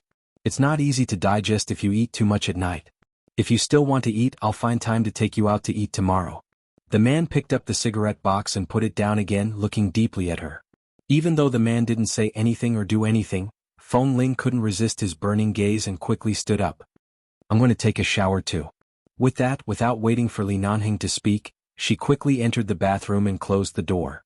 Hearing the sound of her locking the bathroom door, Li Nanheng curved his lips and raised his hand to casually tug at his still dripping hair. When he heard the sound of water coming from inside, he smiled. Chapter 12:05. The sound of water continued in the bathroom. In fact, there was a bathtub next to it, but Feng Ling didn't want to soak in it. When she was washing her hair, she inexplicably thought of what Li Nanheng said in the supermarket today when he said that the size of the box of condoms she chose was not suitable for him. Although she wanted to take the initiative today, she still felt a little sad when she thought of the painful memories from the previous 2 times. Li Nanheng was not a gentle man at all. Not everyone could enjoy so much warmth and patience to her. She knew this very well. What she also knew was that this man could torment her half to death even when she was seriously ill. Last time in T-City, she didn't even have a chance to sleep. This man was purely ferocious in bed, and the more she cried and begged for mercy, the fiercer and fiercer he became. It seemed that he wouldn't give in to her and dote on her as much as he usually did. Feng Ling even wondered if she should buy a life-prolonging pill in advance. No matter how she thought about it, she still took a bath. She suddenly remembered that when she left the base, she didn't think so much and didn't bring any change of clothes. She didn't bring the clothes she bought in the mall today. She looked at the clothes that had just been changed with the smell of hot pot, and then at the other white bathrobe and bath towel hanging next to it in the bathroom. She blushed and was too embarrassed to go out with the bath towel wrapped around her. Instead, she first wrapped the bath towel and then took the bathrobe to put it on. In this way she was tightly dressed inside and outside, and had to push the door open to go out. Because she had taken a bath for too long, the bathroom was still a little hot, but outside the bathroom it was clean and bright. The man's tall and straight figure was standing in front of the floor-to-ceiling window by the dining table where she had just eaten hot pot. The lights outside the window were bright, and it had even begun to snow. Li Nanheng was looking out of the window and turned back when he heard the sound. The moment their eyes met, Feng Ling suddenly didn't know how to speak. She opened her mouth and stammered, I'm done. The little woman's cheeks were red, and her short hair was wet and hung on her cheeks. When he looked at her, she seemed to be a little uncomfortable and raised her hand to touch her own hair, then turned to look in the direction of the bathroom saying, "My clothes are still in there. I'll go get them." "No, call the hotel staff to bring them over for dry cleaning." The man stopped her. "Come here." Feng Ling's footsteps faltered and she turned to look at him thoughtfully. "Come here," he repeated in a slower voice. Feng Ling looked at the man and the falling snow outside the window behind him and hesitated for a moment before she walked over. She had just taken 2 steps when the man raised his eyebrows coldly. "Am I a terrorist with dozens of explosives tied to my body or what? What are you afraid of?" Feng Ling said in her heart. "If you were a terrorist with dozens of explosives tied to your body, I wouldn't be afraid of you," but his particularly patient and gentle tone. However, she still braced herself and walked over. As soon as she walked to the window, the man hugged her and touched the heavy equipment on her body. He lowered his head and saw that she was wearing a bathrobe and towel. He immediately laughed and stroked her wet head. "It's snowing quite heavily. I don't think we can drive back to the base tomorrow morning. You've been busy accompanying the people of the youth training team from morning to night. It's rare for you to take this opportunity to sleep in." "I don't seem to have the habit of sleeping in." Feng Ling looked away from the man's face stiffly and did not look at him. At this moment, the man's voice whispered into her ear and he hugged her tightly from behind. "That'll have to wait until you can get up tomorrow morning." Feng Ling did not want to speak. She stared at the snow outside and thought for a moment, but she suddenly felt a warmth on her neck. The man's kiss had already fallen. She felt uncomfortable and stiff, not knowing what to do. Her mind kept replaying the previous 2 experiences, but she found that the first time on the snow mountain she was completely stunned. She was so passive that she almost forgot the process and only remembered that it was very painful. As for the second time, at that time she was also at a loss. Li Nanheng drove her the whole time. She remembered that she was also in terrible pain at that time. Later she was so tired that she even cried under him. Her head was dizzy and she didn't remember what to do. Right now she stood there with her neck shrunk. She subconsciously wanted to hide, but she didn't want to resist. The man's kiss moved from her neck to her ear. His originally steady breathing gradually became hot and no longer steady. His slightly heavy breathing seemed to explode in Feng Ling's ears, causing her eardrums to tremble. He hugged her tightly and was not in a hurry to take off her bathrobe. He only focused on kissing her. For Li Nanheng, although he really wanted to throw her on the bed and get to the point, it was already a miracle that a man could hold on for so long in front of the woman he liked. There was no need for foreplay. But after all, he knew that Feng Ling's previous 2 experiences were almost forced. Right now, even if he forced himself to endure, he had to let her experience how he loved her well and give her enough time to prepare. The man held her and pressed her against the floor-to-ceiling window. In an instant, in front of her was a slightly cold window. She could still see the falling snow outside, but behind her was the man's hot and firm chest under his slightly open bathrobe. She was stimulated by this feeling of ice and fire, and all the hair on her body stood on end. She didn't know where she kicked, but she seemed to have kicked the switch of the floor lamp by the side. In an instant, the lights in front of the window dimmed and the lights behind them also dimmed. The neon lights and snow outside the window were even brighter, and the 2 people in front of the window were hidden in a charming darkness. In the darkness, Li Nanheng hugged her and kissed her non-stop. He kissed very attentively and gradually, her nervousness gradually disappeared. When the man turned her body around, she didn't notice when the bathrobe slipped off her shoulders. However, it only slipped halfway and the bathrobe was stuck on her arms. It was as though her arms were tied behind her back and she couldn't move. She moved, and the man took the opportunity to press her against the window harder and kiss her deeper. There was the sound of water intertwining in the air, causing Feng Ling's entire body to burn up. Chapter 1206. The room was very quiet. The falling snow outside did not disturb the silence. They could hear each other's breathing, heartbeat, and the touch of lips. The man held her face and kissed her. When he changed the angle, there was still a slight moist sound. Feng Ling tried very hard to breathe as usual, but it was useless. Under Li Nanheng's kiss and touch, her breathing gradually became more and more disordered. She was considered very tall among women, but Li Nanheng was able to easily cover her. His figure was strong and tall. The man held her in his warm embrace, demanding more. Feng Ling was completely driven by him, but this time he was obviously much more patient than that night in Tea City.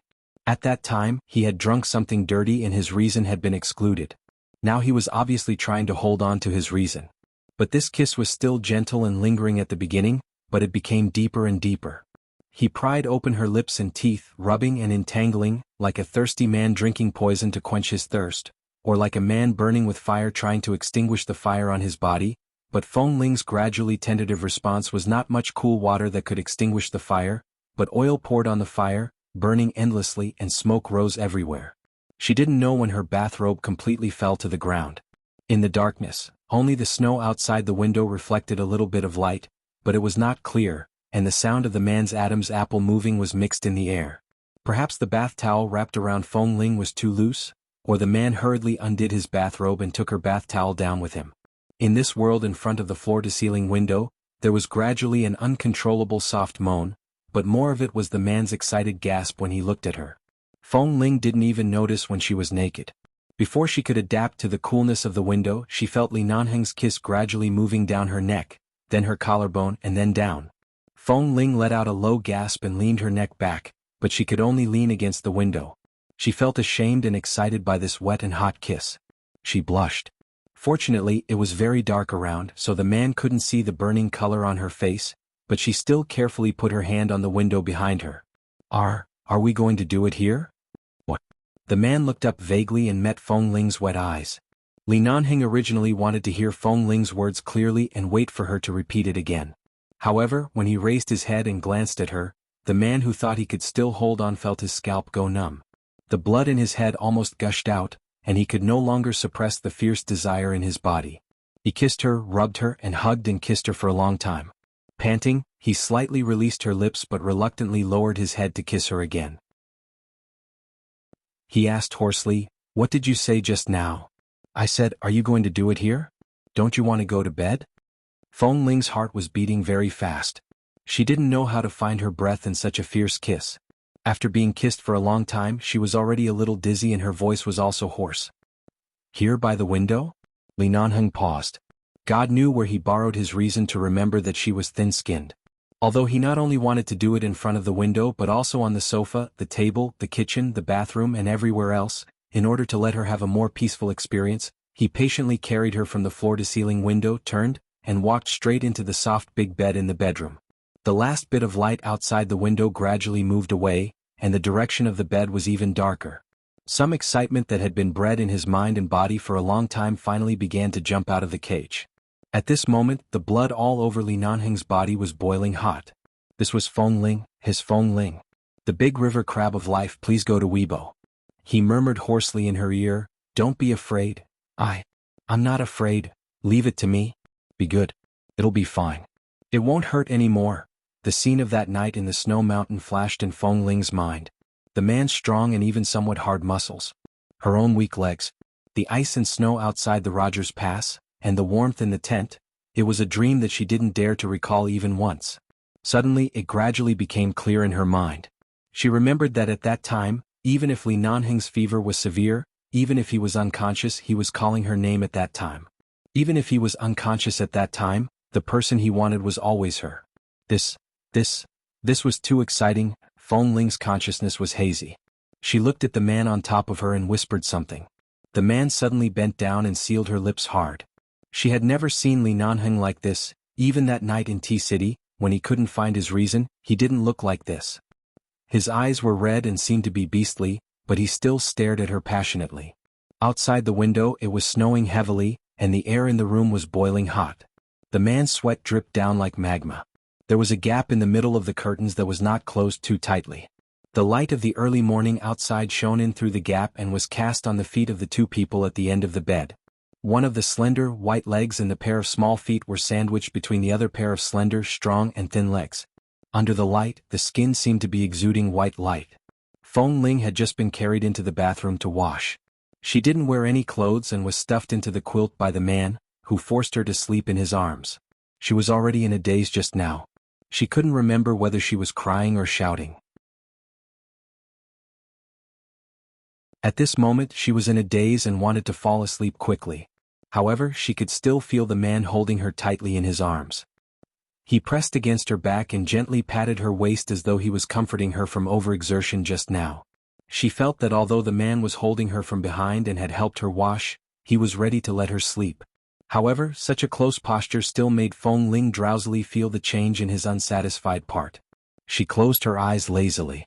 When the man held her more tightly in his arms, he gradually moved down, kissed her ear and neck and begged for mercy. "Don't let me go."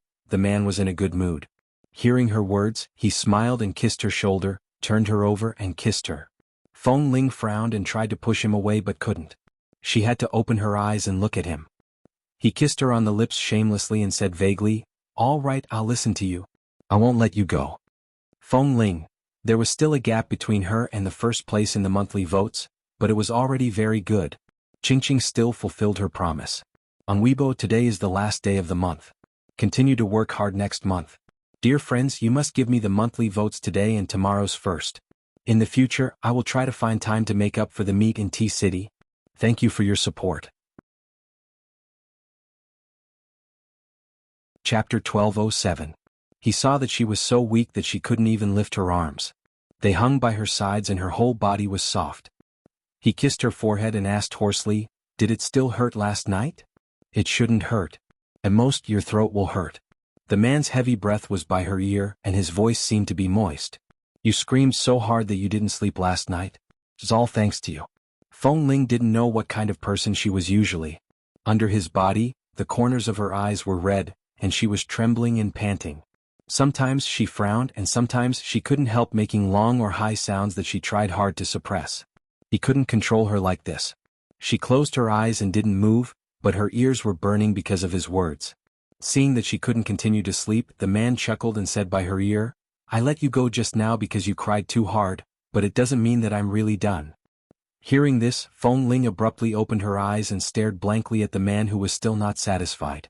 She subconsciously tried to move away from his arms and tried to move forward, but the man gently hugged her and pressed her into his arms, unable to move.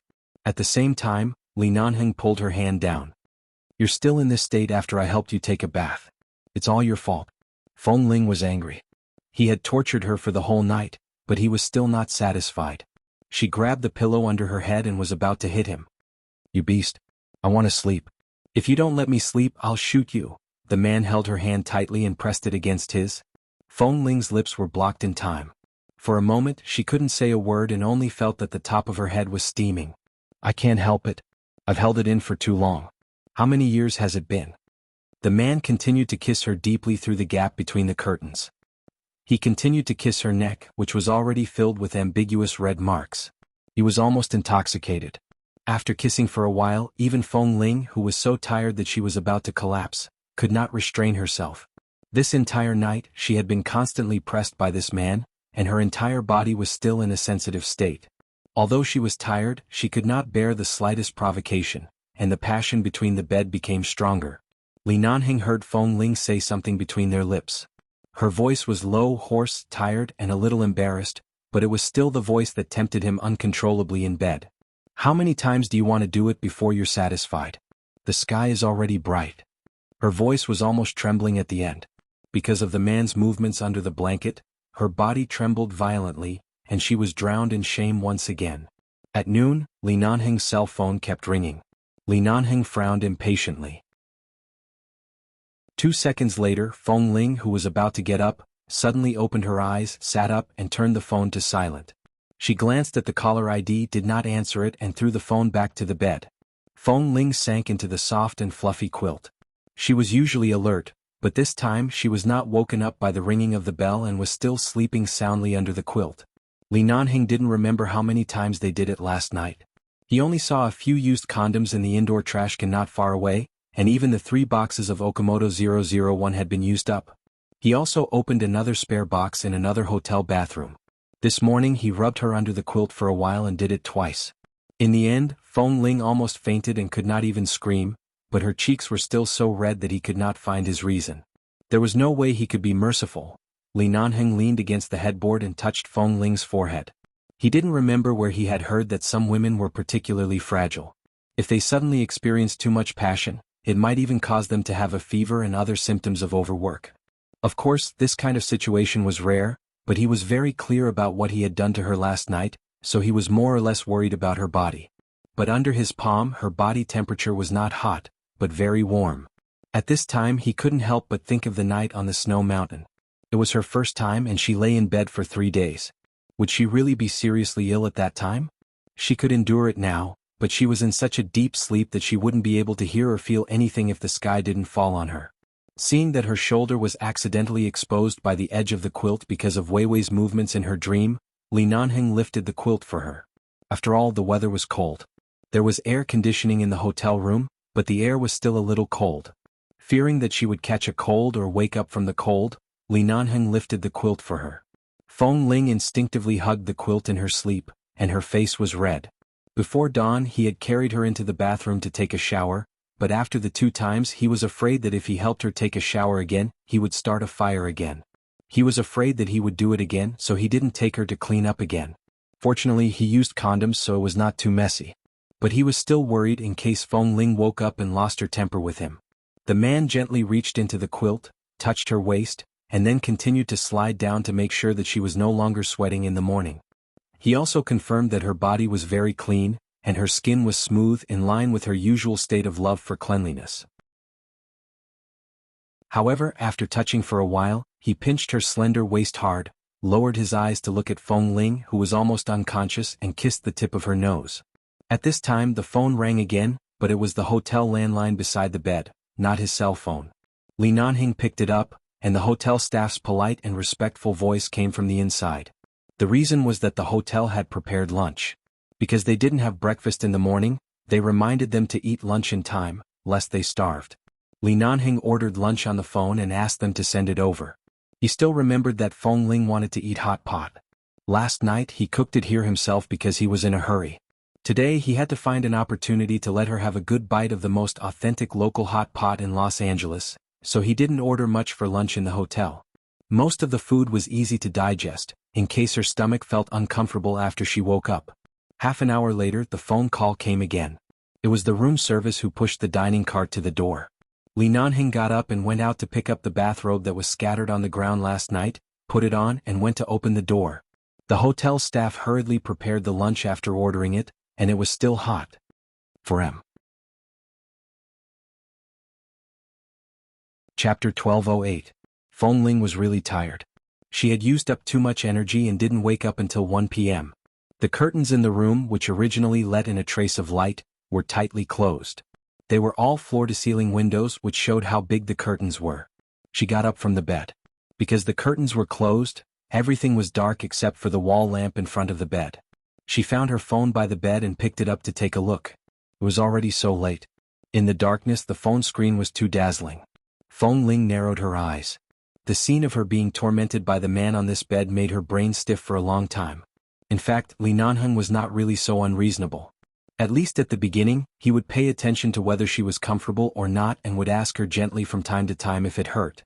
Although she couldn't answer at that time, at least at the beginning, he was much gentler than later. How did it gradually get out of control? It seemed that she said something to him while crying under him. She even said that sentence in a trembling voice because of the fullness in her heart and the satisfaction in her body. After that almost voluntary confession, this man seemed to have gone crazy and adjusted her countless positions on the bed. Later, for a few hours, she vaguely remembered. She was tossed around so much that she couldn't close her legs. She remembered that the man had said a lot of words that made her blush when she was in a daze. At that time, she was stuttering and couldn't think normally. Basically, she said whatever he wanted her to say. She didn't know what he wanted her to say. When she fell asleep again in the morning, she felt that Li Nanheng seemed to want to carry her to take a shower again, but she didn't know why he gave up in the end and just held her here to sleep. The bathrobe that slipped to the ground last night was placed by the bed, or maybe it was a new bathrobe that Li Nanheng asked the room service staff for. She only glanced at it and did not put it on. Instead, she picked up another piece of clothing next to her. It was the shirt that Li Nanheng had worn yesterday. The shirt seemed to have the faint, refreshing and pleasant smell of Li Nanheng's body. Before she got off the bed, her phone suddenly rang. She looked down and saw that it was a message from Li Nanheng. Li Nanheng woke up. Feng Ling was startled. There was no camera in this room and Li Nanheng was not by her side. How did he know that she was awake? Did he send the message by coincidence and wait for her to wake up? Or did he really guess that she was awake? Then the man's message came again. If you don't want to get up, go back to sleep. There's no rush. The roads are blocked by heavy snow, and the suburban roads are too thick to pass through. I don't think I can go back to the base today. I will call the transportation bureau and ask them to clear the road before tomorrow morning. Seeing the words heavy snow-blocked road, Feng Ling hurriedly got up and got off the bed. However, as soon as she got off the bed, her feet suddenly softened, and she stumbled back onto the bed. After resting for a long time, she was finally able to get up. She walked to the window and pulled the curtains open. The moment she opened the curtains, she was almost blinded by the bright light. She narrowed her eyes and saw the plain white snow outside. Even though this was a bustling city street, she could still see the places on the buildings that couldn't be cleared by the snowplows. The snow on the main road in the city had long been cleared. On the ground, black and white patches of asphalt could be seen, and the snow was piled up on both sides of the road. Looking at the situation, it was indeed possible that the suburbs hadn't been cleared yet. After all, 11 Base couldn't be located in the city, but in the suburbs a little further away from downtown Los Angeles. No one would use that road except for the people of the base, so if it didn't affect the normal progress of the base's mission, it was understandable that these people didn't rush to clear this road first. Unless there was an important mission, 11 Base, a militarized place, would definitely put the people first. They could wait for the snow to be cleared in other places first. Feng Ling thought that it shouldn't be too far from here. If she got up early tomorrow and drove back early, she could return to the base before the morning training. The phone thrown on the bed vibrated again. She turned to pick it up. This time it was the weather forecast. It said that there would be heavy snow this afternoon. After reading it, she glanced at the message sent by Li Nanheng and replied, "I'm awake." After about 2 or 3 minutes, the other side replied, "It will probably take a while to go back. If you are tired, continue to sleep. If you are not sleepy, get up and take a shower. I didn't help you bathe later. You should not be too comfortable now." How could it not be comfortable? Li Nanheng was a man who was obsessed with cleanliness. Except for last night when he was crazy, he at least carefully washed her inside and outside in the morning. When he carried her to take a shower, Feng Ling almost went crazy. Later he continued to do it on the bed twice, but at least in the morning, Li Nanheng was not as crazy as last night. So she was very clean. There was no trace at all. But in the daytime she was discussing with a man about whether she was clean or not and whether she was tired or not. Feng Ling didn't look at his words directly but still replied with an N. No matter how clean she was, she still had to take a shower. Last night she could still take a shower standing, but now she only had the strength to sit in the bathtub.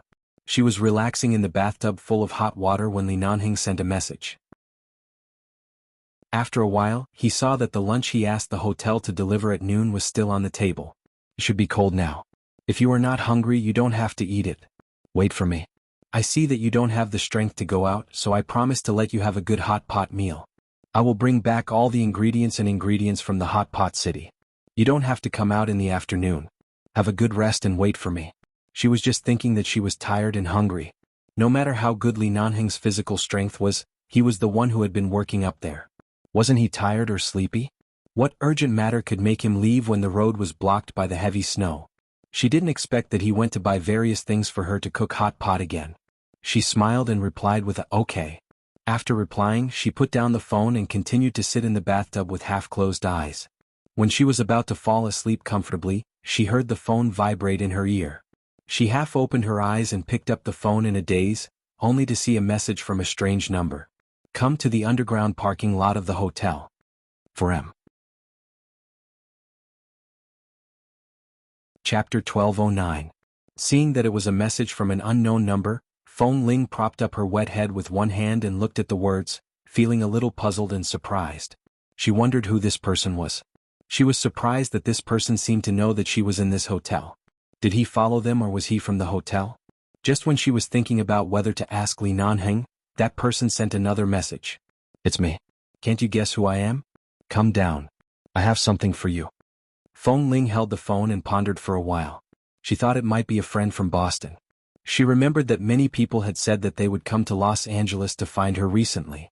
Although it was just a verbal agreement, she had never had a chance to come. She saw that this number belonged to Los Angeles and guessed that it might be a friend from Los Angeles who changed his phone number after coming here. Who could it be? Although she felt that there was something wrong with this way of greeting, Feng Ling had a certain level of martial arts. It was impossible for ordinary people to do anything to her, so she had nothing to worry about. She got up from the bathtub and went out to see a new set of clothes on the sofa.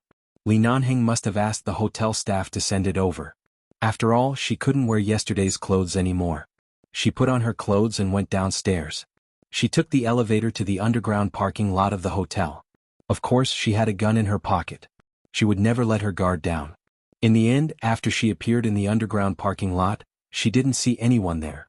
There were many cars parked around, and she couldn't see which cars were occupied and which ones weren't. She glanced at the message on her phone again. After not seeing anyone for so long, she became even more vigilant. Just as she was about to turn to leave, a figure suddenly jumped out from a corner. The figure carried a strong smell of alcohol.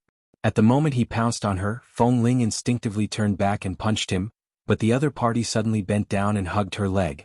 Wife, don't leave me, wife. I know I was wrong. Suddenly being hugged by someone, Feng Ling immediately lowered her head in shock, only to see that it was a man in his 40s who was almost bald on his head who was hugging her and crying.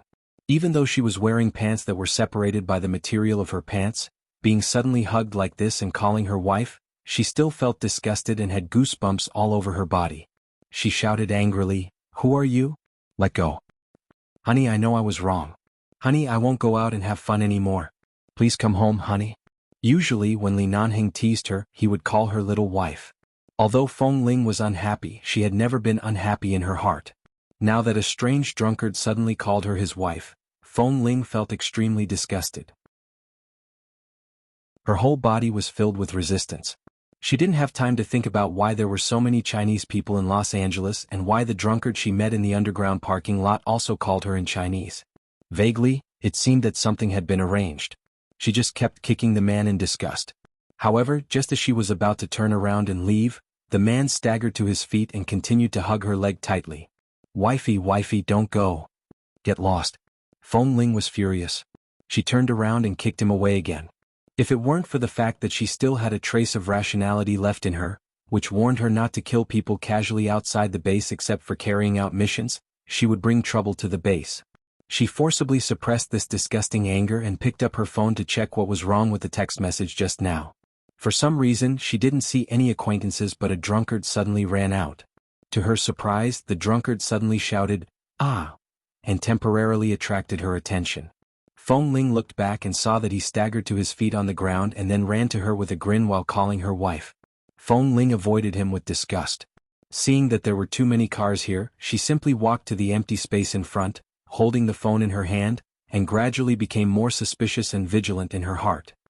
"Honey, I really didn't mean to." The drunkard was still standing between the cars and crying, which made her heart upset.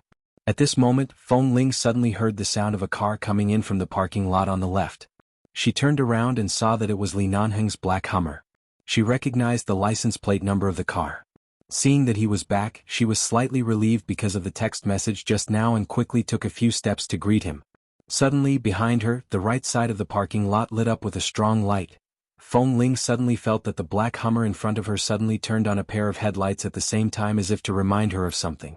She turned around and saw that the light behind her was particularly dazzling. A shabby silver SUV rushed toward her at a speed dozens of times faster than the standard speed in the parking lot. Feng Ling was still annoyed by the drunkard and paused for a moment while holding the phone in her hand. When she reacted and was about to quickly jump away, she suddenly heard Li Nanheng's voice in the black Hummer, "Back." She instinctively dodged in the direction he said, but after all it was still too late.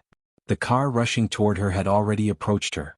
At this critical moment, two strong lights crossed each other, and then there was a loud bang. Feng Ling fell heavily to the ground. Her heart skipped a beat and she turned to look at the two cars that collided with each other. The collision was too serious.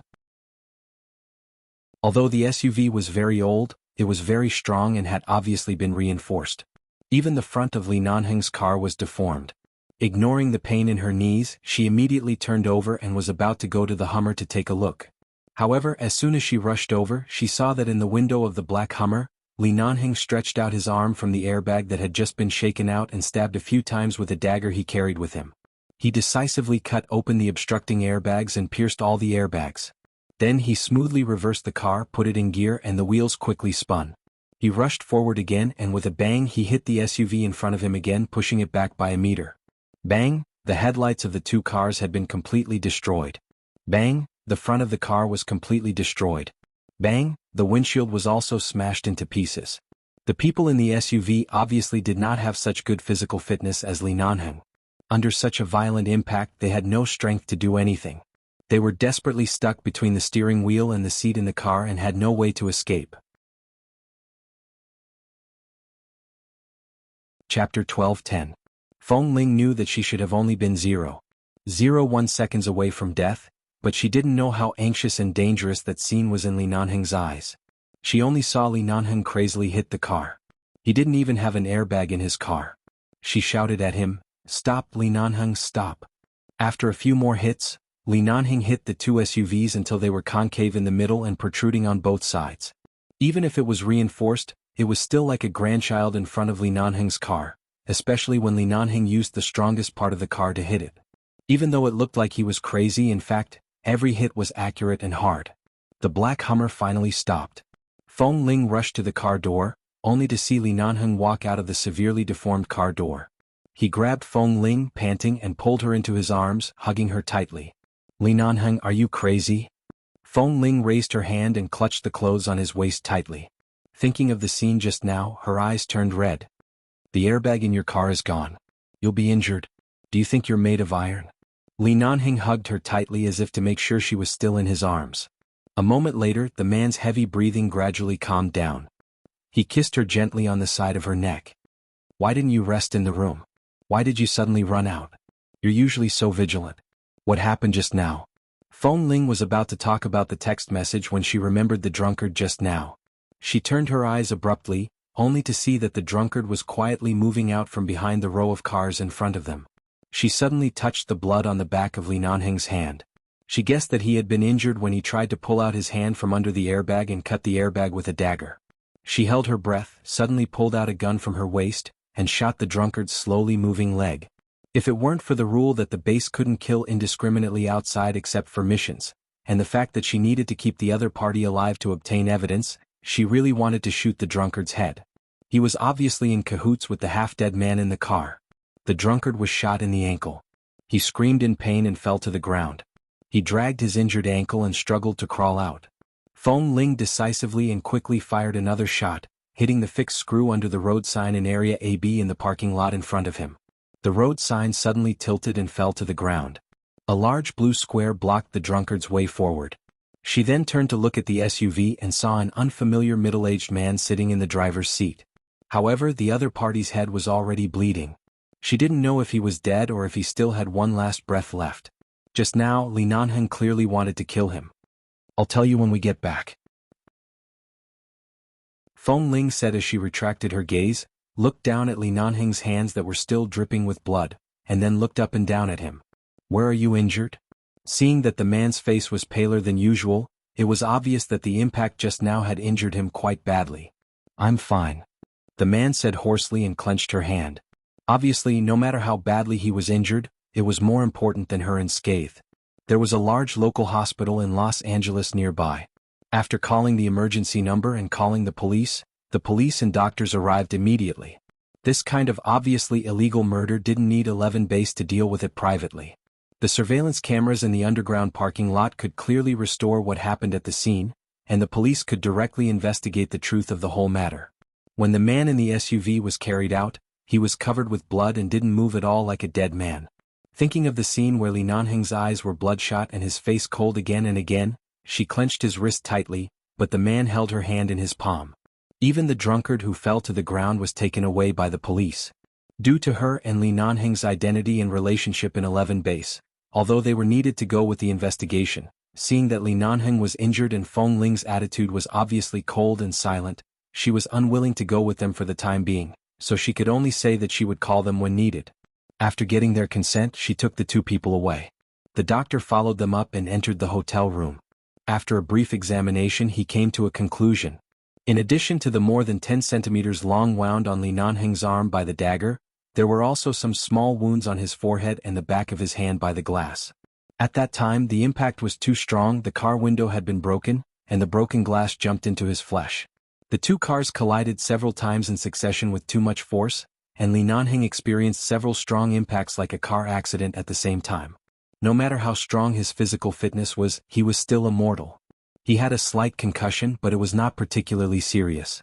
He would be fine after a few days of rest. The doctor carefully took out the glass fragments that jumped into his flesh, applied medicine to the obvious wounds, and left some gauze and anti-inflammatory drugs. After making sure that Li Nanheng was fine, he left. After the doctor left, Feng Ling turned to wash the blood-stained towel. After washing it white, she took it out and continued to help Li Nanheng wipe his face. When she wiped his face, she carefully avoided the small wound on his forehead. She looked at the places on his body that were not serious but could be considered as external wounds. Then she thought of the scene where he crashed into the car without any regard for his life. Her heart instantly ached a little. This kind of feeling seemed to have occurred to her before. Yes, it was the day when she accidentally heard that Li Nanheng was married. Her whole body was a little numb, and her heart had been twitching. It hurt so much that she didn't even have the strength to cry out in pain. Feng Ling was still helping him wipe, and now she had already wiped his neck. Li Nanheng suddenly raised his hand and held her empty hand. "Don't move," Feng Ling ordered in a low voice. Li Nanheng grunted, closed his eyes, and did not move his head on the pillow. However, his hand still held hers and did not let go. He even inserted his fingers between her fingers and held hers. Even such an intimate action still made Feng Ling unable to calm down. She couldn't figure out what Li Nanheng, a person who had seen too many life and death situations, was thinking at that moment. He was extremely angry and extremely afraid, so he suddenly went crazy. He did it because of her. She knew. It was precisely because she knew that Feng Ling's heart was indescribably shocked. Chapter 12:11. She only knew that Li Nanheng liked her and loved her, but she didn't know that he loved her so much.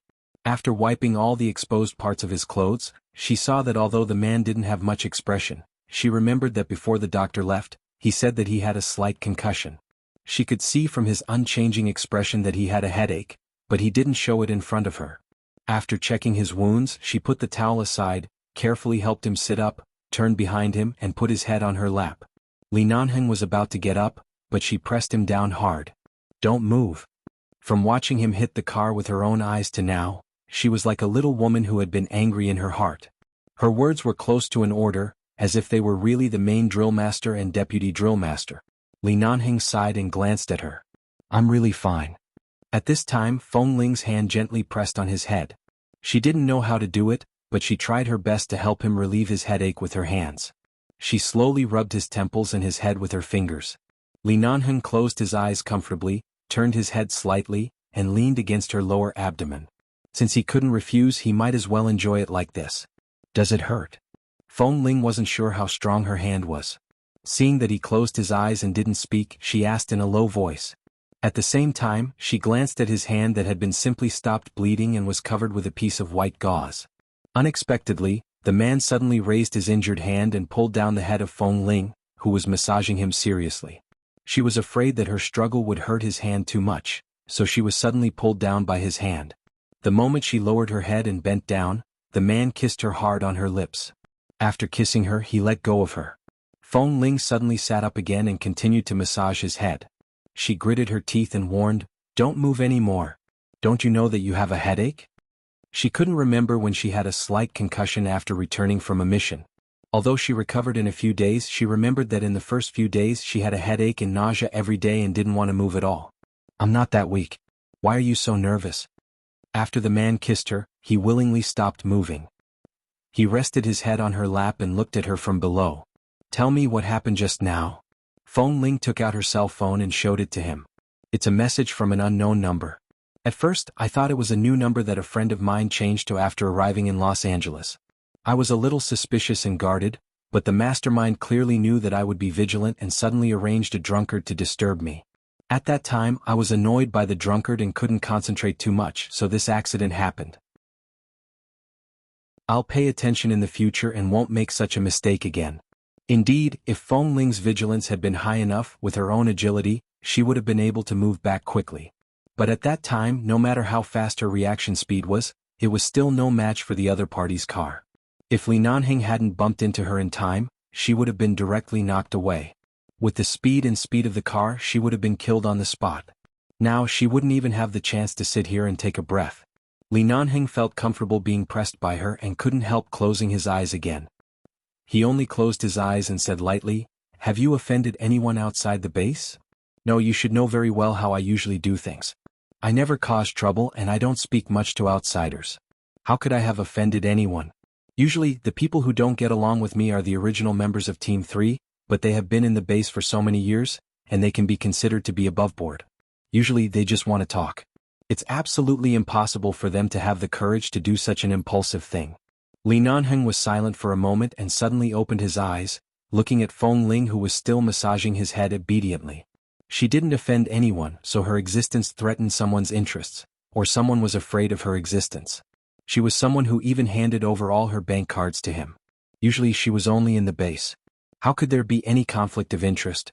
The only thing that her existence would really threaten was Feng Mingzhu's inheritance rights in the Feng family, as well as her emotional interests and feelings. In addition, although Li Nanheng was only guessing, the possibility was not low, especially since Feng Mingzhu's actions were exposed last time. It was not impossible for her to go to extremes.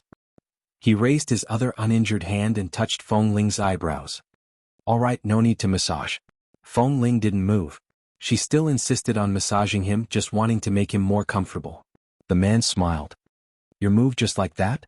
You said that I'm made of iron, but I thought your heart was made of iron. You can't see how much I care about you." Feng Ling's expression suddenly became a bit unnatural. While massaging his head, she turned her face away slightly and looked out of the window. At the same time she said in a low voice, "What do you mean by made of iron? If my heart was really made of iron, I wouldn't have taken the initiative to come out of the base with you. I knew what you were thinking, but I still came out with you." Li Nanheng laughed out loud. If it weren't for the fact that he really didn't have much strength right now, he would have gotten up and pressed her under him. He would have kissed her, hugged her, and fiercely done it a few more times. After massaging for a while, Feng Ling thought that the man had fallen asleep on her lap. Suddenly she heard him say in a low voice, "Today is just the beginning.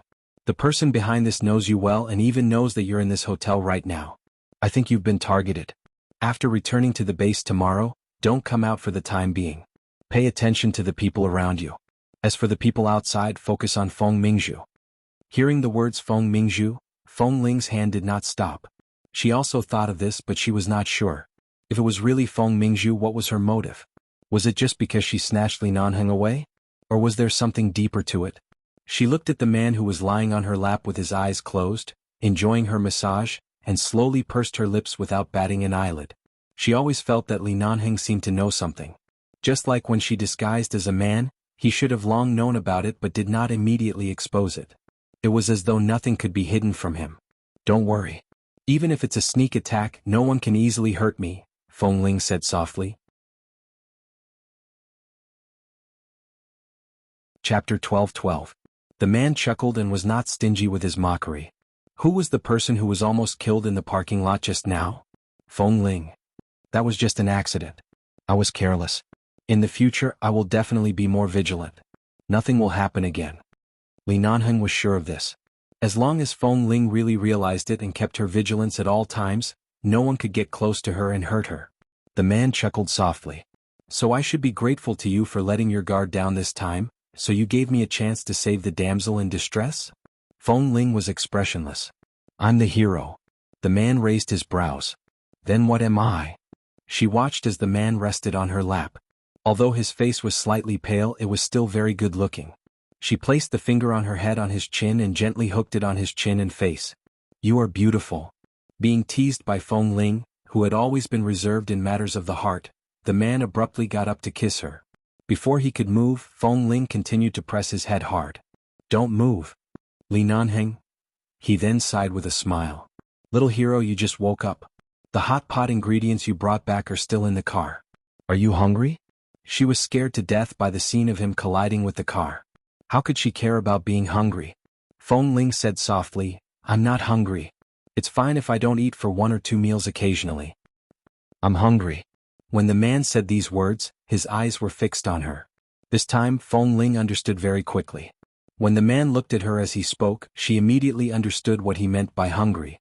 Last night he bullied her for so long and he came twice in the morning. Hadn't she fed him enough? She did not speak but glared at him. Then she gently placed his head back on the pillow, got up, and picked up the fruit on the coffee table on the sofa. She picked up an orange and walked back. As she walked, she peeled it and stuffed the orange into the man's mouth. "If you're hungry, eat the fruit first." One of the fruits that Li Nanheng hated the most was oranges. After being forced to take a bite, his entire face was so sour that he almost frowned. He tried to endure the taste of the orange and barely swallowed it. Looking at Feng Ling's calm appearance as she ate the orange, he was impressed. "You can even eat such sour food. Those who don't know will think you're pregnant." Because of his words, she subconsciously glanced at the used condoms in the trash can.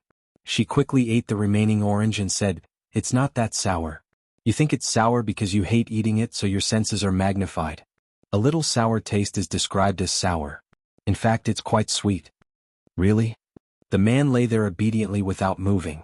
He probably would have a headache if he really moved, so he didn't move and asked in a low voice, "How sweet is it?" Feng Ling walked over to help him lift the blanket. However, at this moment, the man suddenly raised his hand and pressed her head down. "Come, let me try it." Just as she was about to be kissed, Feng Ling quickly pressed the man's head back down, but she was careful not to make too much movement, lest it aggravate the discomfort of his concussion. However, after lying down for a long time, she guessed that he had recovered a lot and his face was not as pale as before. Thankfully, his injury was not serious.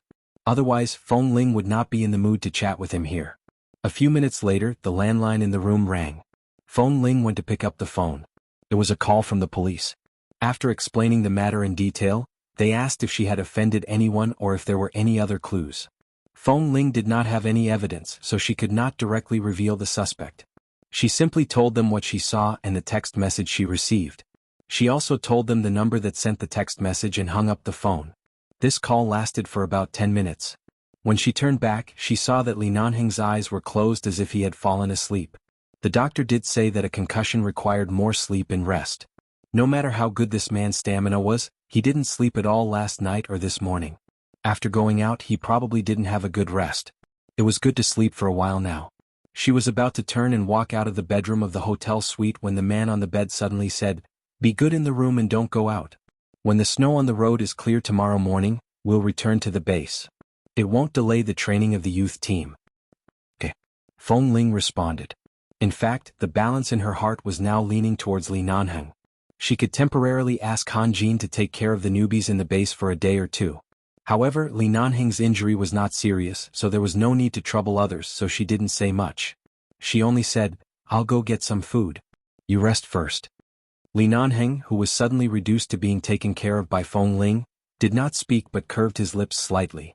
Obviously he was in a good mood. Feng Ling stood in front of the floor-to-ceiling window last night and looked at the snow outside. According to the information revealed by the police on the phone just now, the drunkard was really drunk. Although he was conscious of doing something, his thinking and speaking were not very clear. They had to wait until the concentration of alcohol in his body was gone before they interrogated him again.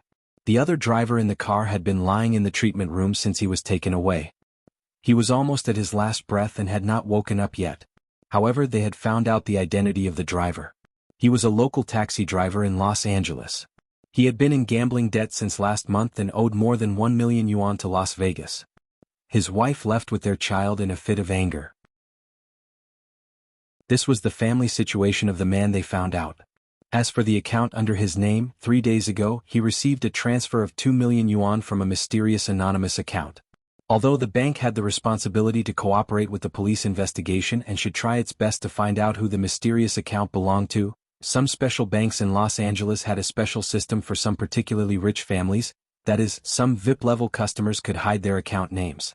In this case, it was very difficult to find out because this mode of hiding account names could not be found by the bank system. This was the distinguished treatment they gave VIP-level customers, which could be regarded as a loophole that had not been discovered, so there was no way to find out. Feng Ling could think of only a few people who wanted to kill her.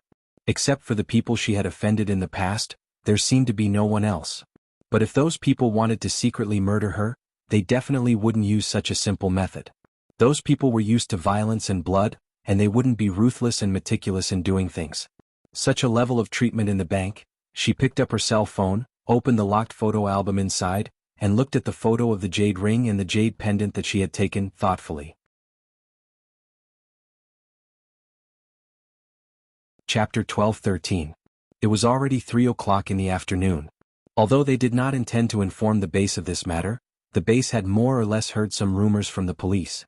Ah Feng specially called to ask if the base needed to resolve this matter. He was also concerned about Feng Ling's condition. After confirming that Li Nanheng's injuries were not serious and Feng Ling's emotions were not affected by this murder incident, he hung up the phone. However, before hanging up, he still said that Feng Ling was still a member of the base. In such a situation, the base could help her find the real culprit behind the scenes at any time. If this matter had nothing to do with Feng Mingzhu, it would not be a problem to leave it to the base. But now, even Feng Ling herself suspected Feng Mingzhu. This matter was related to the Feng family and she and the Feng family. In short, it was not the time yet.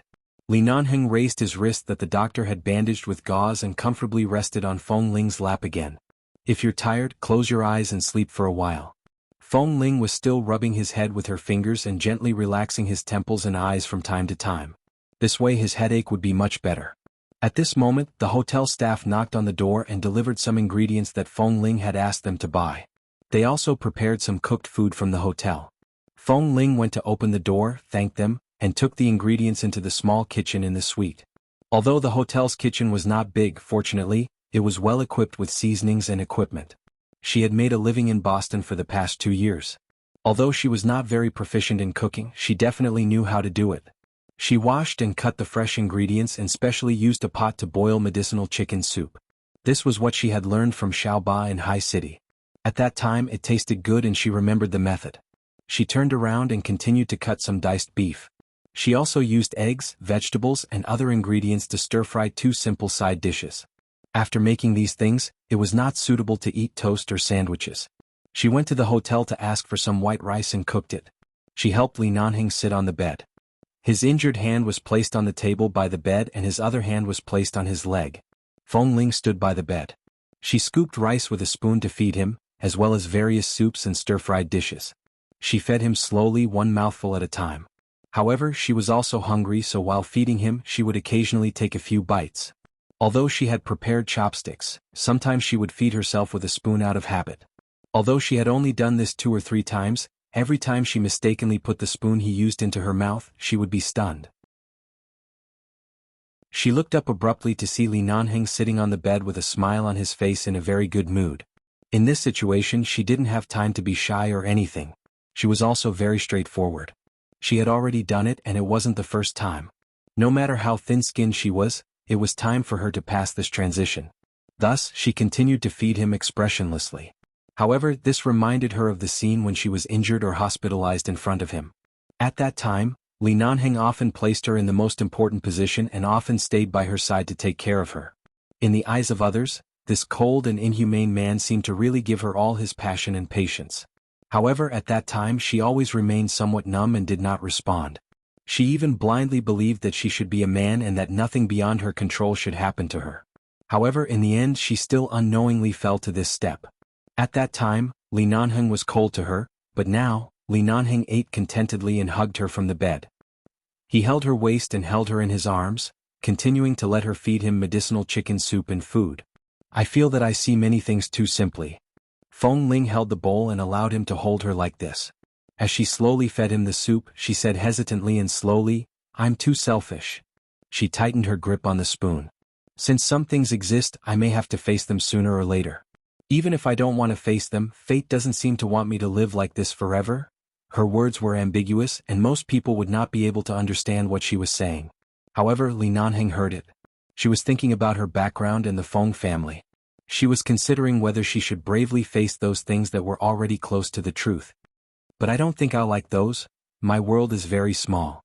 I can't accept so many complicated people and things." Before she could finish speaking, Li Nanheng suddenly pressed her heavily into his arms. He was originally holding her, so he pressed her heavily against his chest. "Hey, slow down. The soup is going to spill." Feng Ling quickly steadied her hand.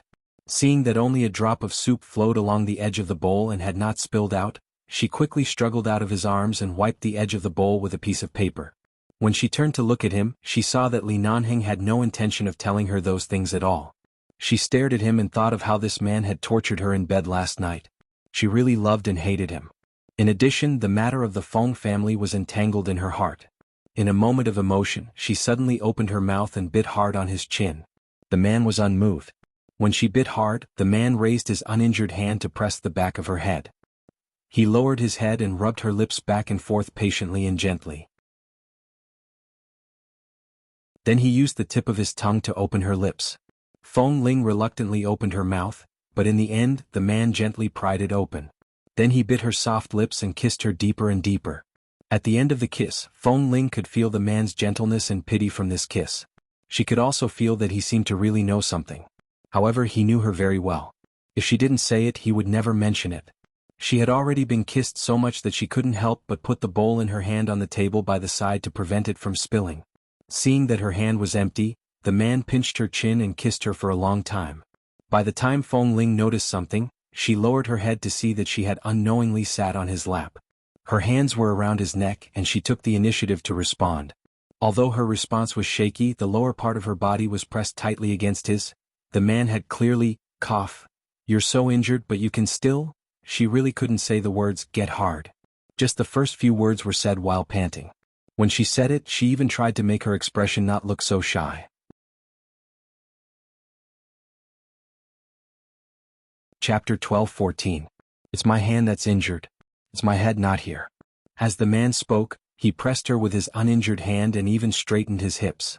Feng Ling. She hurriedly tried to get down from the man's body, but the man refused to let go. "I know you're tired. No, I just want to hug you." Li Nanheng didn't want to say that he just wanted to hug the 5-year-old little girl in her soul who was in a daze in the jungle. As he spoke, he hugged her tighter, rubbed the tip of his nose against her white and tender cheeks, and kissed the little dimples on her lips from time to time. There was a small dimple on one side of Feng Ling's mouth, which was not very obvious. She didn't usually like to smile, so it was even more difficult to see, but as long as she smiled, he would see a very shallow little dimple, which added a rare trace of playfulness to her originally cold and noble face. "Your skin is already so good. In the future, you don't need to use those messy skincare products on your face like those women. Now it's smooth and tender. I can see that you don't like to use those things either."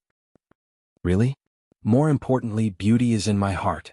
Not to mention that you're already very beautiful right now. Even after 10, 20 or 30 years, I still won't get tired of looking at your face. I'll still hold it in my heart and love it because you're not someone else. You're Feng Ling." The man's kiss gently swept past her dimples and landed on the corner of her lips. He said softly, "So, no matter if you are in the base or face your future with any other identity, you will always be you and will not change. I will always stand in front of you and will not leave. You don't have to be afraid of anything and don't let your imagination run wild." Feng Ling's expression changed a little. She nodded seriously. In the evening, the two of them did not return to the base. Even if they returned, it would probably be tomorrow morning. In the middle of the night, Nanheng seemed to have a low fever. Feng Ling had heard from Xiao Su in the base that Boss Li rarely got sick in the base, and his physical fitness was definitely top 100. However, after falling into the ice lake at Rogers Pass and having a fever for several days and nights, although Boss still rarely got sick as long as he had a fever, even if it was only a low fever of about 37.5 degrees, he would still be affected. Especially the last few times Boss Li was injured in the hospital, the most serious was his high fever. Feng Ling borrowed a thermometer from the hotel. After taking it, she saw that it was 37.8 degrees. The fever was not serious. Perhaps the wound on his wrist was stimulated by some of the gas released when the airbag broke. Even though it had been treated, there was still some infection. This temperature was indeed not high, but Li Nanheng did breathe heavily when he was asleep. He should not be very comfortable. He woke up after a while and said that he was a little thirsty. Feng Ling rushed to pour water for him. She had specially boiled the water so that he could drink more hot water. The water was still very hot. She came back with the cup in her hands. It was so hot that she raised one hand to touch her ear from time to time. She swapped hands to touch her ears and quickly walked back to the bed. She blew the water by the bed for a while. Li Nanheng was not in a good state, but when he heard her hissing as she blew the water, he frowned. Fearing that she was scalded, he supported his body with one hand on the bed. Feng Ling knelt on one knee by the bed and fed the water to his mouth. Li Nanheng was about to say something to her, but the water was no longer so hot. He paused and didn't say anything in the end. He drank up the glass of water. "Do you want more?" Feng Ling took out a tissue to wipe the water leaking from the corner of his mouth. Li Nanheng's mouth was a little dry just now, but after being moistened, it was not as pale as before. "Enough." The man's voice was slightly hoarse. Obviously he did not realize that he was having a fever. "Sleep early. I'm fine." With that he closed his eyes. He probably hadn't woken up yet. Feng Ling went to put the cup away and then pressed her slightly cold hand against his forehead. The man closed his eyes and was half asleep. However, feeling the coolness of her hand, he leaned in her direction comfortably. He suddenly turned over, hugged her tightly with both hands and pressed her down with his legs. "Lie down. Don't press your hands." Feng Ling reminded him. She felt that she was leaning against a stove. It was not even 38 degrees, but such a hug still made her feel that this man was as hot as a stove. Li Nanheng did not move. It seemed that he had fallen asleep again. Feng Ling wanted to push him, but she saw that he seemed to be sleeping very peacefully and did not subconsciously frown because of the fever. She did not sleep well last night and had been taking care of him in the afternoon. She was indeed very tired and sleepy.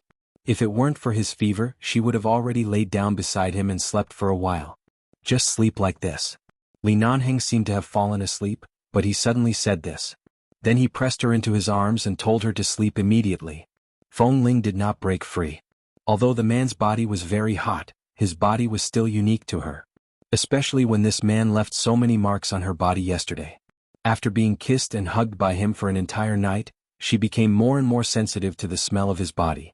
Now that she was leaning against him, she felt that all the hair on her body stood up and her blood was about to boil. "Be good. I don't need to take medicine for a low fever. I know my own body well. I'll be fine tomorrow morning," the man said again, successfully suppressing the worry in Feng Ling's heart. It was indeed not serious, but she was afraid that he would be too uncomfortable. After all, he still had a concussion.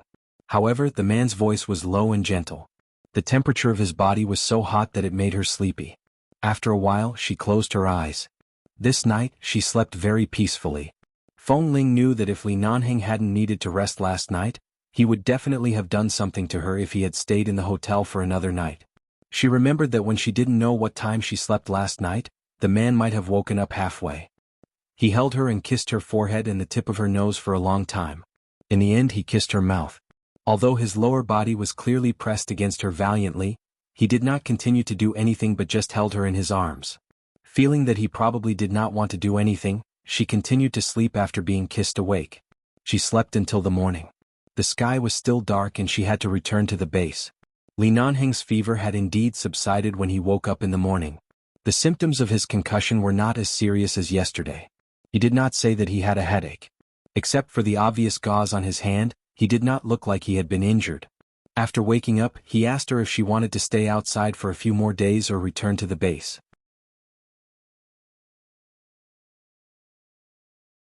Chapter 12-15. The newbies of Team 1 were still waiting for her to go back for morning training. Since Li Nanheng was fine, of course she would choose to go back. After all, even if Li Nanheng asked her to be more casual, she thought that she could return to the base now and obtain the identity of an instructor for the newbies. This was a smooth road that Li Nanheng had planned for her. She had to remember her responsibilities and not be too willful and rash. Since she had taken over those newbies, she had to be responsible to the end. However, although he had returned to the base, Li Nanheng received a call and learned that there was a business banquet in Los Angeles in the evening that Li Nanheng needed to attend on behalf of the Li Corporation. Feng Ling saw that he was fine except for his hand injury, and he represented the Li Corporation, so she couldn't interrupt him. She only told him not to touch the water and didn't say much. However, Li Nanheng took the opportunity to ask her to go to the banquet with him tonight when she walked out of the training ground. Feng Ling was about to say no, but he said that Jin Wan would also go tonight with him. Hearing Jin Wan, Feng Ling wavered. Originally, she wanted to stay in the base to teach the few people in her team who were a little slow in training and couldn't keep up with the physical training movements, but she hadn't seen Jin Wan for many days since she came back. She didn't know how Jin Wan was living in the Mo family in Los Angeles recently. She must be very happy with Mr. Mo every day. Feng Ling also missed her. For Jinwan's sake, she agreed to go to the banquet. After deciding on this matter, Feng Ling turned to return to the training ground. When she looked back, she saw that a few newbies seemed to want to sneak out to rest while she was away, but they didn't expect her to be outside the door. She looked back and saw the two of them. Feng Ling's expression turned cold and she stared at them like a knife. The two of them. They almost knelt down. In the end, Feng Ling kicked them back to the training ground with a cold face and punished them to do 300 push-ups on the spot. In the end, the two of them were so tired that they lay on the ground like dead dogs and could not move. In the next hour, the news that Feng Ling and the deputy drill master were chatting intimately outside the training ground suddenly spread in their team. Everyone suspected that the deputy drill master fawned on drill master Feng because of his looks. How could drill master Feng be so easily won over by a man? How could she fall in love? She must not fall in love. The deputy drill master must be chasing after her. The group of people trained and brainwashed themselves, but Feng Ling stood calmly in front of the door and looked at each of them. Whoever made a wrong move, she casually threw a stone at the numbing acupoint on the other party's arm. In an instant, the other party stood up straight and did not dare to be careless at all. Noon, base cafeteria. Feng Ling was eating. Since Wan Ku was warned, he didn't continue to show his existence around her, but Feng Ling actually didn't hate him, so she nodded to him when she saw him. However, at this moment, several other boys who were not afraid of death sat by her side with plates and asked her questions from time to time. At first, Feng Ling answered a few words, but later, these people asked her why she suddenly put on a high-collared shirt. Although it snowed yesterday, it was very warm to wear a uniform in the base. She didn't need to wear too thick clothes, but she even wore a high-collared shirt.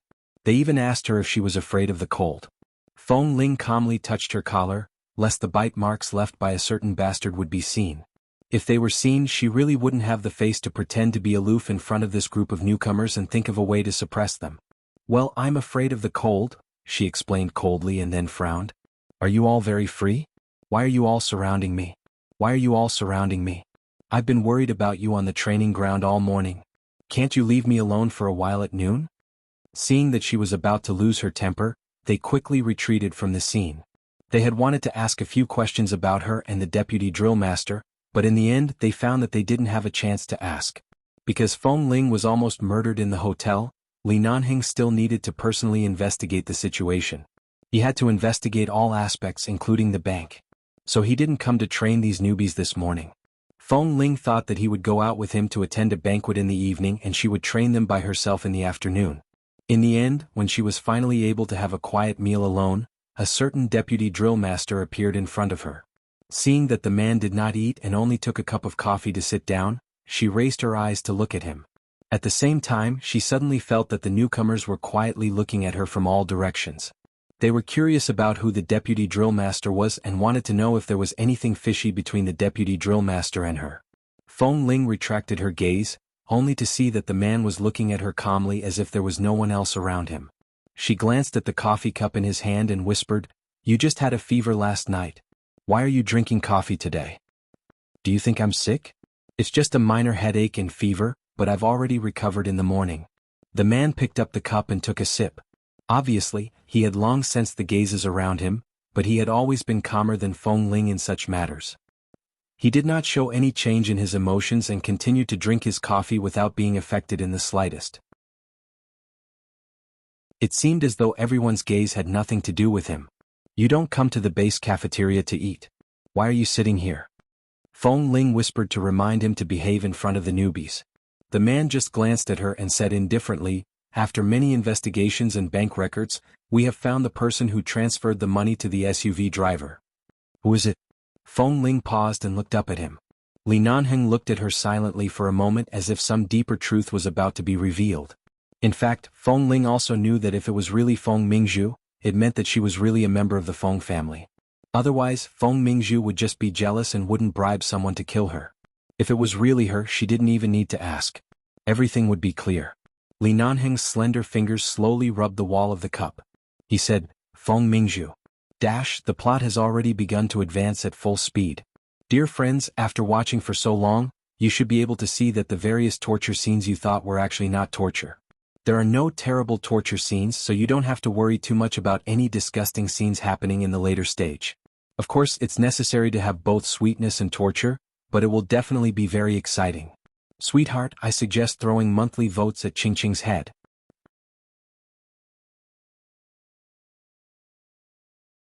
Chapter 12:16. When the truth came, Feng Ling found that she was much calmer than she had imagined. Li Nanhing didn't hesitate for a moment. Obviously, he had already seen that she was prepared. Feng Ling was silent for a long time and didn't say anything. She lowered her head and ate a few more mouthfuls. After saying that name, Li Nanhing didn't speak again, nor did he drink any more coffee. He just looked at her patiently. After eating a few more mouthfuls, she put down her chopsticks and said in a low voice, "I saw Mrs. Feng a while ago. She said that Feng Mingzhu went abroad with her friends to relax. Relaxing doesn't mean living outside for a long time. She came back long ago." That's right. She had never thought about Feng Mingzhu's matter. She had a vague idea of many things, but at this moment she was clearer than ever. After a moment of silence, she looked up at him. "What do you know?" Li Nanheng's eyes were indifferent, but there was some patience and gentleness that only she could see. "I know what you know and what you don't know." Feng Ling, so? Now perhaps it was time to uncover the truth, such as the blood relationship between her and the Feng family that had been tested by DNA, and the cenotaph he married 3 years ago was her. But right now, all of Feng Ling's thoughts and energy were occupied by the work of the youth team. She was too responsible for these team members, and all of a sudden, everything fell on her head. No matter how strong her heart was, she wouldn't be able to digest it so easily. "After the assessment of the newcomer team next week, when everything is settled, I'll show you something." Li Nanhing tapped his fingers on the coffee cup and looked straight into her eyes. "Focus on what you're doing first. Don't think too much. This kind of petty scheme can't hurt you at all. As long as you're vigilant enough, that kind of young lady who has been raised in a boudoir is no match for you at all." "But you're injured." Li Nanhing sneered, leaned his upper body against the table and leaned forward toward her. Although he didn't lean too close, his sudden move still attracted the attention and curious gazes of the newcomers in the cafeteria. He ignored the gazes around him and looked at her. "Does your heart ache?" Feng Ling sat there without moving. "I was very distressed at that time. I didn't hide it." Li Nanhing smiled in satisfaction, but he said, "It's my fault. At that time I saw that the car was about to collide with us, so I was impulsive. Otherwise, why would I hurt myself when I could have solved the problem with one shot? However, at that time there was a car between them and it was useless to shoot. Even if they managed to burst the car's tires, the car would still be able to kill Feng Ling with its inertia. Thus, it was useless to shoot at that time unless they used the front of their car to crash into it head-on." Fortunately, Li Nanhing's injury was not serious. He only had a slight cut on his hand and a shock, but it was not a big problem. He would recover in a few days. Feng Ling suddenly turned to look at the people around her, only to see that the newcomers were looking at her and Li Nanhing with curiosity and gossip in their eyes. It seemed that they had finally confirmed that there was definitely something going on between her and this deputy drill master whose identity she didn't know. She suddenly retracted her gaze and looked at him. "If you're done, you can go now." When Li Nanhing heard this, he immediately raised his eyebrows coldly. "You want me to let you go after using you? Isn't she the one who cried and called me husband that night?" Feng Ling.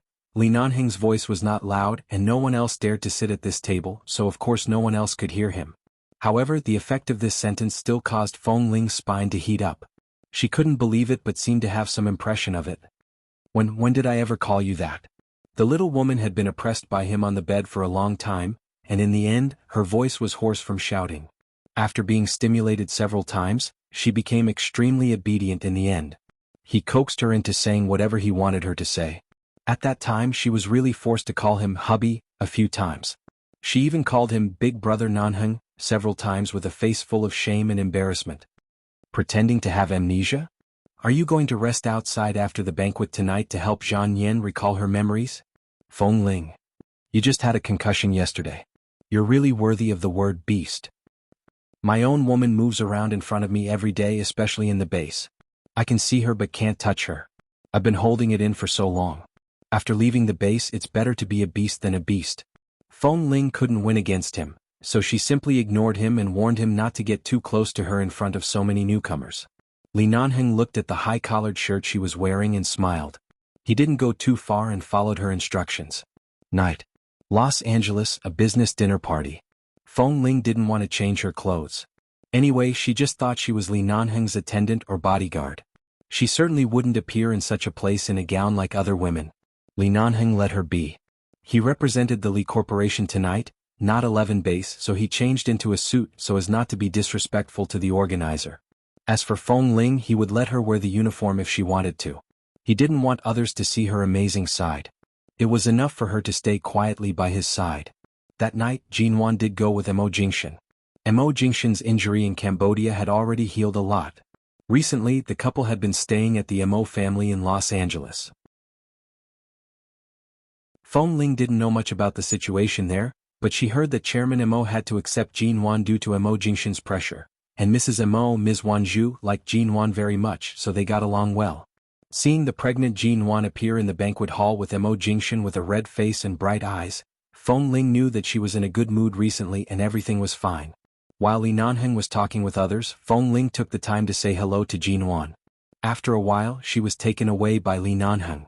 As they chatted, she was pushed into a corner of the banquet hall by this man who couldn't help being horny as long as he left the base. He pressed her against the wall and lowered his head to whisper in her ear all kinds of embarrassing words that made her so angry that she bit him twice. However, there was an important call on Li Nanheng's cell phone. The banquet hall was too noisy, so he turned to answer the call. Only then did she catch her breath. She looked around the banquet hall and suddenly found that Jinwan had disappeared.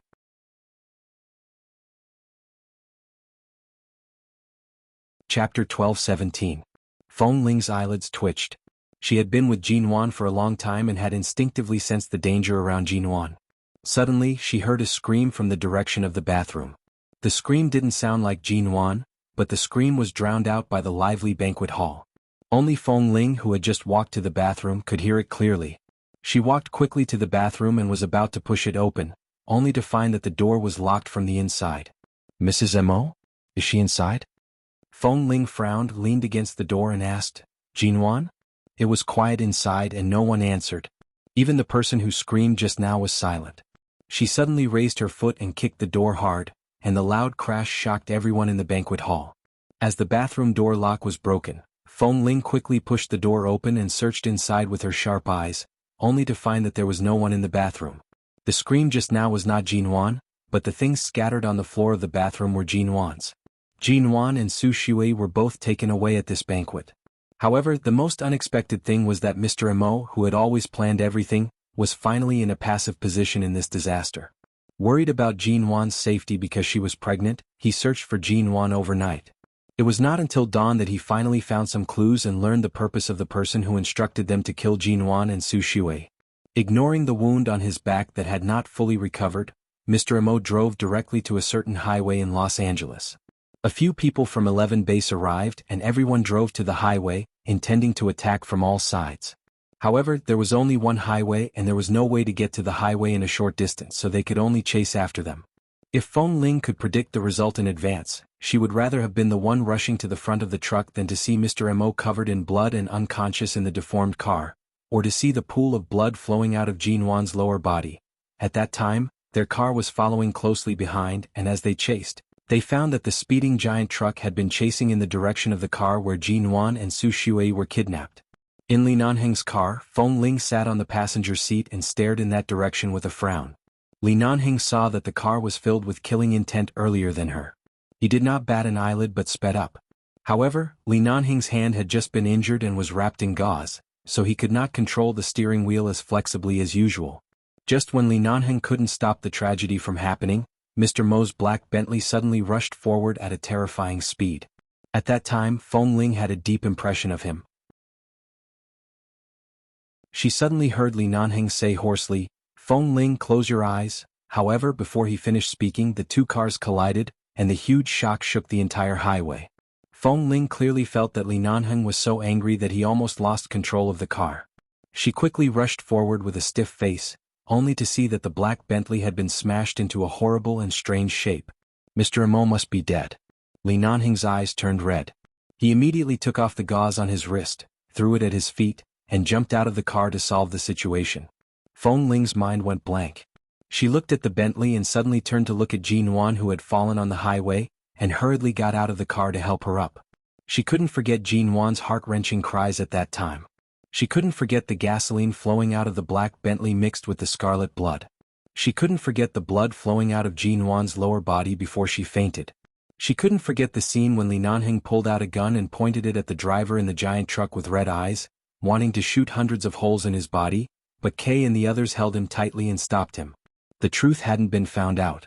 Even if the people of 11 Base had the right to hold guns, even if Mr. Mo was in the other car, even if everyone wanted to blow up that car, everyone knew that if Li Nanheng really shot at that time, 11 Base and Li Nanheng would be implicated, so they wouldn't be able to help Mr. Mo at all and would only make the whole thing more complicated.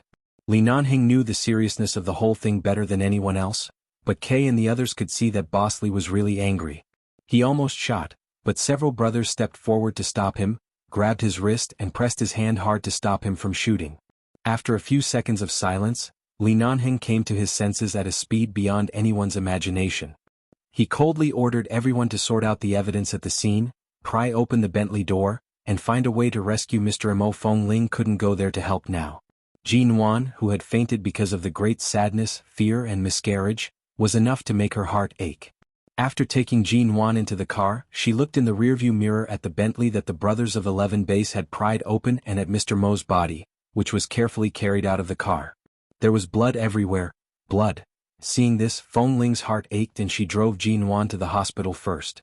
This incident caused a stir in the lives of Mr. and Mrs. Mo and shocked the Mo family in Los Angeles.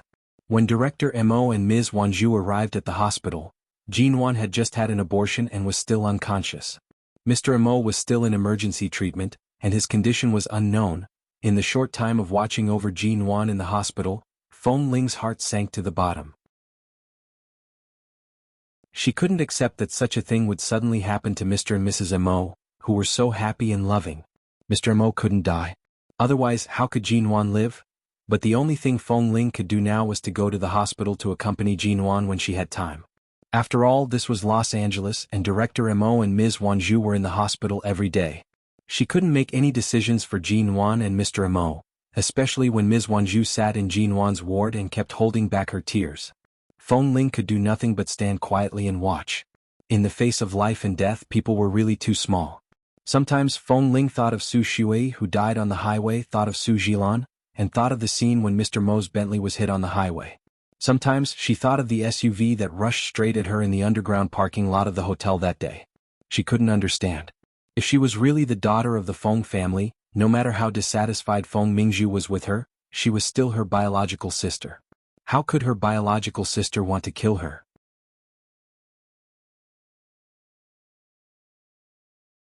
Chapter 12:18. She couldn't figure out many things related to life and human nature, which lingered in her heart and made her suffer from insomnia several times. So after staying in the hospital for 3 days and suffering from insomnia, she finally sat down on the bench in the hospital corridor and fell asleep with her eyes closed.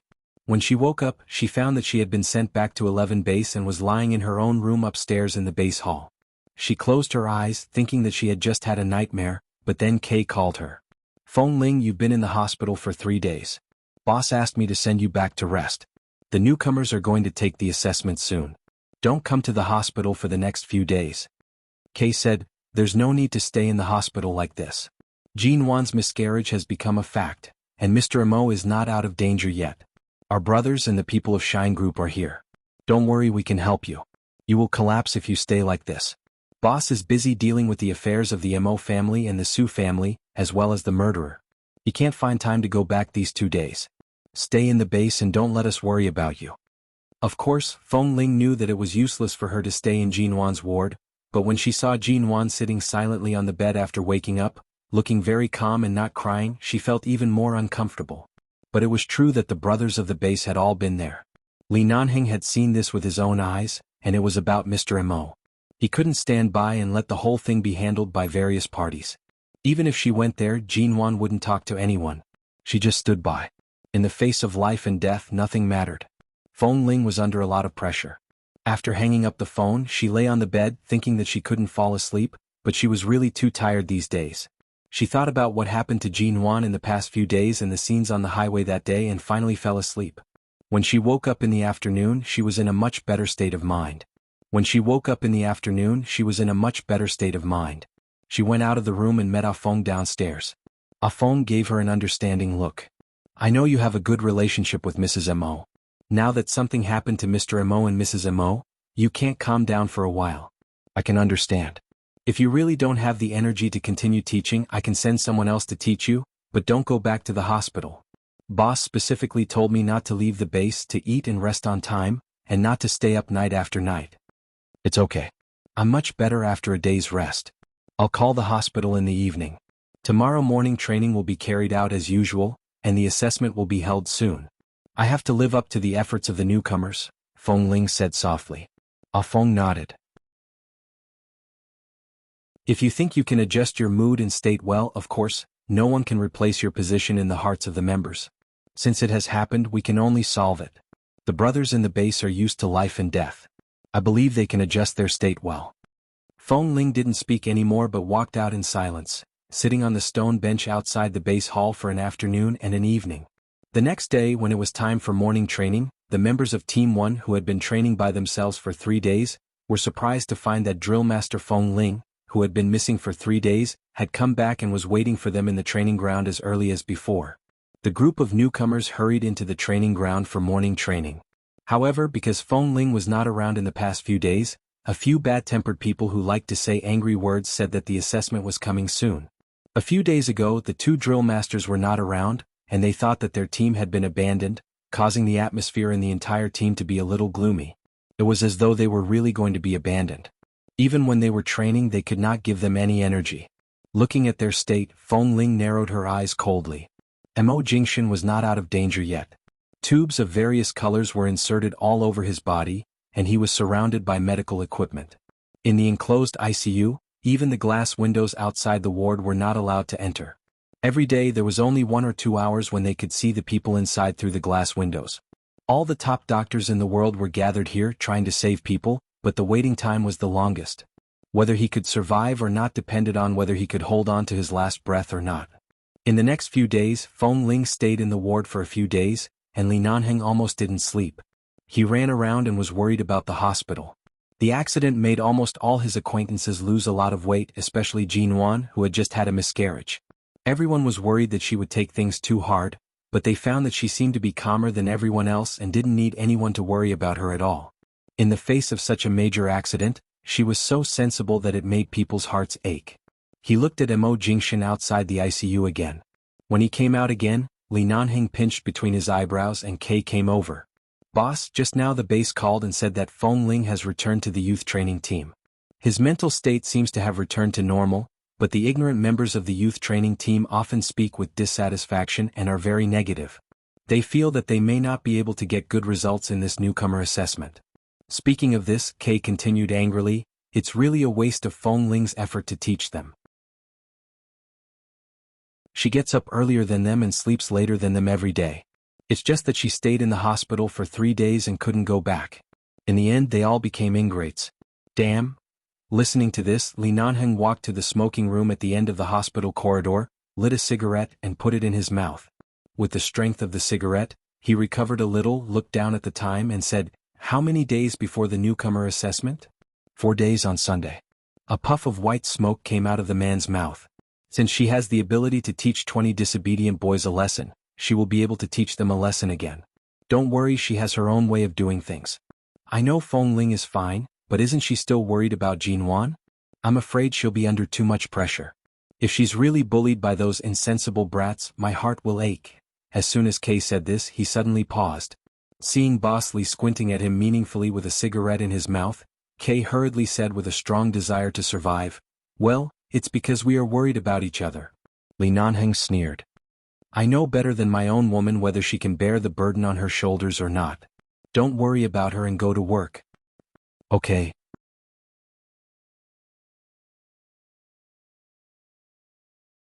Chapter 12-19. Don't be depressed. Drill Master Feng Ling has repeatedly emphasized that our team's overall training performance and level are higher than that of Team 2. We will definitely get a good result in the assessment. Why are you still so suspicious? Although Drill Master Feng is indeed very good, very professional, very cool, and indeed very strict when she is strict, she is, after all, a woman. Recently, I often see her sitting there in a daze alone. Women are really too emotional. I don't know what she is thinking about. Anyway, it definitely has nothing to do with us. I think she just took the time to come back to brush us off. She doesn't care about us at all. That's right. That's right. That's right. All right, don't say such things. Have you forgotten that she was taken out to do devil training 2 days ago? Do you think she didn't hear you? She just doesn't want to argue with you. Be content. We usually practice well. Hey, look at her face today, it's very bad. I don't know if something happened to her or if she's in love. That's why she looks so unstable. Don't say that. Drill Master Feng Ling was fine a few days ago. I think she's not feeling well today. Women are so troublesome. They have all kinds of reasons every day. TSK. On the day of the rookie assessment, Li Nanheng finally rushed back from the hospital. In order not to affect the psychological state of these rookies or Feng Ling, he kept a low profile when he came back and didn't tell anyone. When the rookies began to compete with each other on the field, he found a place to sit beside the members of Team 1. But he heard a few people discussing in low voices around him. Han Jin, who was also sitting next to him, looked back at those people, frowned and whispered in Li Nanheng's ear, "These unsatisfied brats." Feng Ling is a person who keeps things to herself. She is too worried about Mr. and Mrs. Mo, so it's impossible for her to explain to these rookies, so even if she misunderstood them, she didn't say anything. She still trained very responsibly every day. I don't know what these brats are thinking. Just because Feng Ling often sits there alone and doesn't say anything recently, they insist that Drill Master Feng Ling is a woman, so she has too many things on her mind and doesn't have much time to train them. The overall condition of this team is good, but after all there are still a few troublemakers. Can't they see that Feng Ling gets up earlier than them every day and sleeps later than them? Or can't they see that every time they train she is very responsible for adjusting their postures for them one by one? When she has a little private time she will be alone for a while, or take time to call Jinwan and feel sorry for her for a while. How can it be considered unprofessional? She is a woman, so it's wrong? Damn, if I were the referee this time, I would ***king kick all these ignorant brats out of the base. None of them can officially enter the base. A group of idiots who don't understand human language. Li Nanheng sat quietly on the steps next to the team members, looking at the direction where Feng Ling stood and did not speak. A few of the team members saw him, but they had always been a little afraid of this deputy drill master who could make them vomit blood as soon as he appeared, so they didn't dare to talk anymore. When they passed by him, they nodded to him awkwardly and then quickly walked away in front of him. Xiao Su also came over. Ah Feng was presiding over the assessment in the field and couldn't come over. When he approached, he asked in a low voice, "Boss, don't you plan to go to the front for the assessment? They still don't know that you are back and Feng Ling is still in the front. How is the hospital? Mr. Mo. Sitting here can more intuitively see more of the real side," Li Nanheng said lazily. Mo Jingshan is out of danger, but he hasn't woken up yet. Xiao Su sighed. Anyway, it's good that he is out of danger, which means that he is one step closer to waking up. During the intermission of the assessment, Feng Ling disappeared. Li Nanheng took a look at the time and got up to go to the bathroom. When he passed by the women's bathroom specially set up for Feng Ling, he heard footsteps inside. Considering that it was now the assessment period, she didn't have the energy to deal with too many things. Seeing that he was back, she would definitely ask more about Mo Jingshan and Jinwan, so he didn't show up but went to the men's bathroom and stood for a while. When Li Nanheng turned into the bathroom, Feng Ling happened to come out from the opposite side. She seemed to be in a good state of mind. She was dressed in a black battle uniform.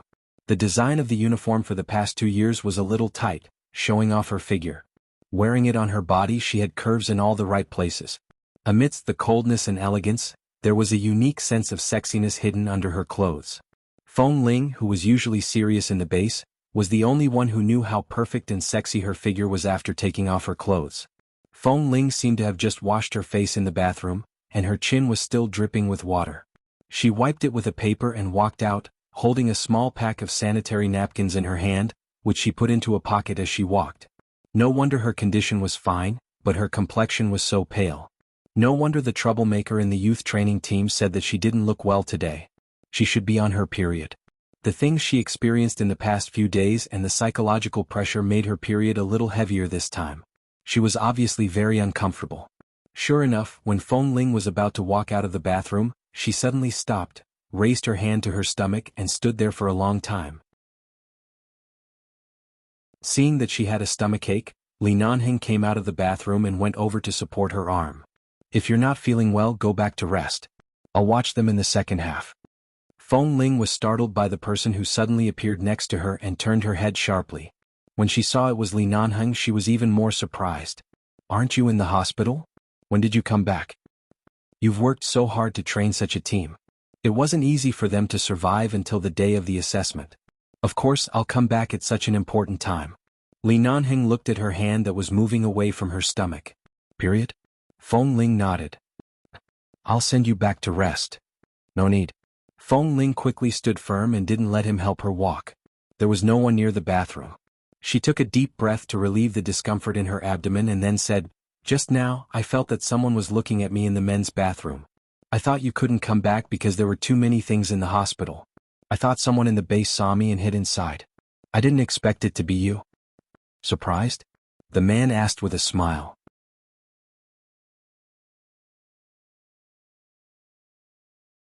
Chapter 12:20.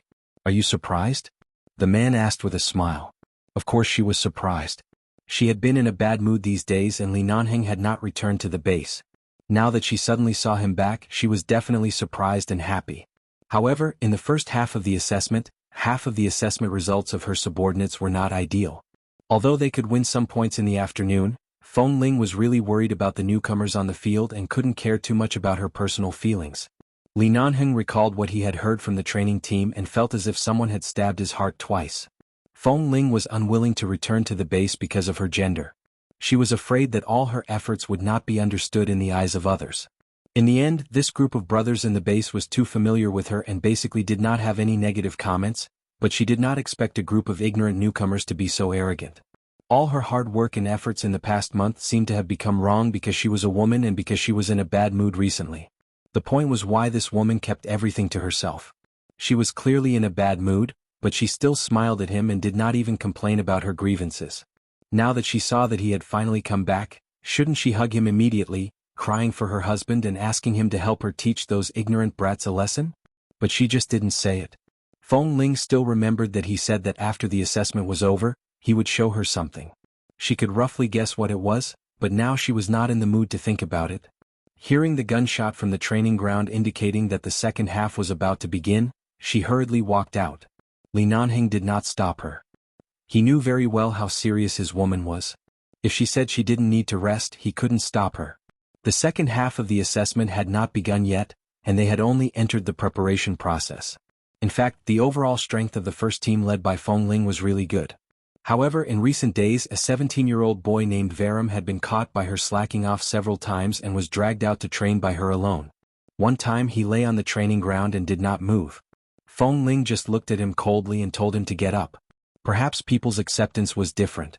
Back then, Li Nanheng treated her mercilessly, so he honed her into a sharp sword. However, this child named Varam was different. He only felt that he was being targeted and hated her.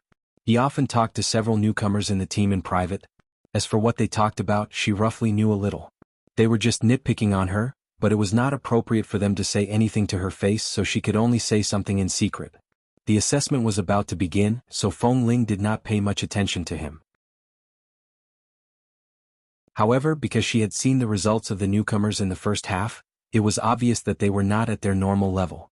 At this time, if they thought that they were not the one to be valued, they did not go all out during the assessment or even held back, they would definitely lose. Especially Varam, who had been secretly affecting the mood of the team members recently. The second half began. There were a total of 10 rounds of sparring in the second half. They were all competing on the physical fitness and movement standards of the newcomers who had just been trained for a month, as well as their proficiency in many coherent gun-holding movements. In short, it was more crucial than the first half and scored the highest. However, after 4 consecutive matches, the average score of the first team had always been at a disadvantage. Of course, the difference was not very big. They clearly had more room for improvement. During the assessment, only Varam's score was the lowest. He seemed to be taking revenge on Feng Ling for the devil training she had given him, as well as for Feng Ling's ruthlessness when training them. He knew that if the overall score of Team 1 couldn't increase, almost all the members of the team would be screened out. Only a few people could officially enter the base. If he was just talking nonsense in the team 2 days ago, now that he was deliberately lowering the score on the field, he was really doing it on purpose. Li Nanheng, who was watching the battle from afar, had already seen the situation in the field. He narrowed his eyes coldly. In fact, based on Feng Ling's training method, The people under her should be very outstanding. However, young men at this age were too arrogant. If they were unhappy, they would spend several times more energy to fight against one person. They could clearly let the whole team enter, but someone deliberately lowered the score and made Feng Ling's face ugly. This was the first time Feng Ling had led a team after returning to the base, and it was also the first time she had taken an assessment. If she lost at this time, even if she could bear it, she would not stay.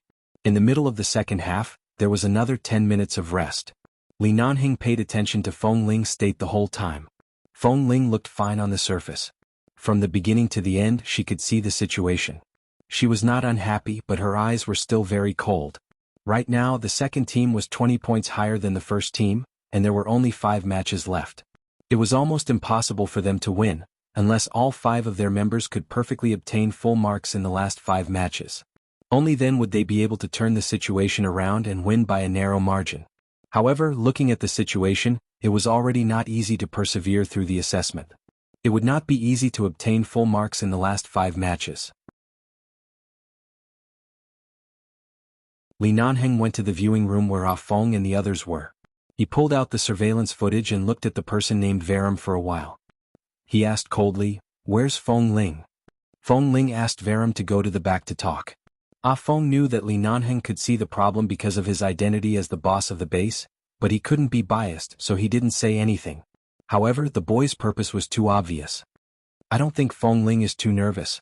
I don't know how she can negotiate with that Varam. That boy used to be the type who didn't listen to anyone outside. His personality is not easy to control." Li Nanheng sneered. "Those who can't accept it should get out of the base as soon as possible, wasting time and dragging the other 19 people down. Only Feng Ling's temper can suppress it. If it were Han Jin, would he drag him to the back and beat him half to death before revoking his assessment right so that he can no longer go to the training ground?" Ah Feng nodded. "Feng Ling can't bear to do that. Otherwise he would have been gone long ago. He's only 17 years old. After all, he's still a child." Li Nanheng said lightly, "He's not young anymore." Ah Feng recalled that Feng Ling had been very good at restraining her personality since she was 13 years old. She had never found any excuses to take any measures because of her young age. In contrast, 17 years old was indeed not young, but she was still so immature.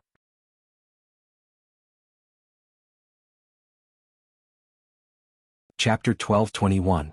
Li Nanheng went to the back and knew that Feng Ling was talking to Varam in the temporary lounge behind the spectator room.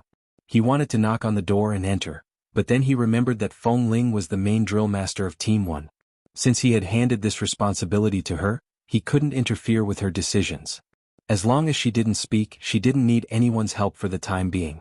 Li Nanheng leaned against the wall at the door of the lounge and casually lit a cigarette, only to hear the conversation inside.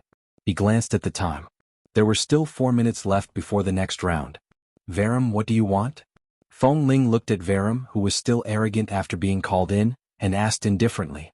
Varam put his hands in the pockets of his black uniform and whispered, "What do you mean, what do I want? Although my performance was average and I pulled down the score of the team, there were a few other people in Team 2 who dragged me down. This can only be said to be a problem of the drill master's strength. Even if I lose in the end, it has nothing to do with me." Feng Ling looked at him expressionlessly.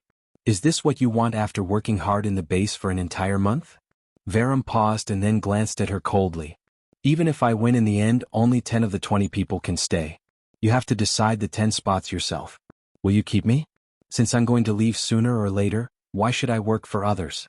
If I lose, everyone will leave together. No one can stay." "You want to stay?" "Of course." "All right." Feng Ling nodded. "As long as you perform as usual in the assessment, I'll keep you." Varam was startled. Although he was biased and unhappy with Feng Ling, he knew that she was a trustworthy and principled person. As long as she could say it, she could do it. It wasn't as simple as lying to him. Feng Ling continued, "I'll explain it to Ah Feng and the others later. I can speak to the base hall. Such a simple matter is easy to resolve. If you want to stay, I can help you." She glanced at the time again. "So, how do you want to play the next 6 rounds?" Varam couldn't react. He felt that Feng Ling didn't say such a compromise because she was threatened, but he couldn't find any other reason. "Let me ask you, since you want to stay, do you want to come up with a convincing result so that you can have a stable position in the base in the future? After all, people want to see your strength, not the quota that you won inexplicably." Feng Ling's expression remained indifferent, and there was not the slightest anger or impatience in her tone. She continued to speak calmly, "But what I want to say is that you haven't personally experienced any actual combat mission. You haven't seen any of your brothers die tragically by your side. Do you know what the most solemn place in front of the base hall is? They were all the name tags of the base brothers who died in battle. Did you think that 11 base had nothing but reputation and money? This is the place closest to the gate of life and death. If you don't have enough strength, just taking a step out will mean death." Varum was speechless. "Am I strict with you just because I don't want you to stay?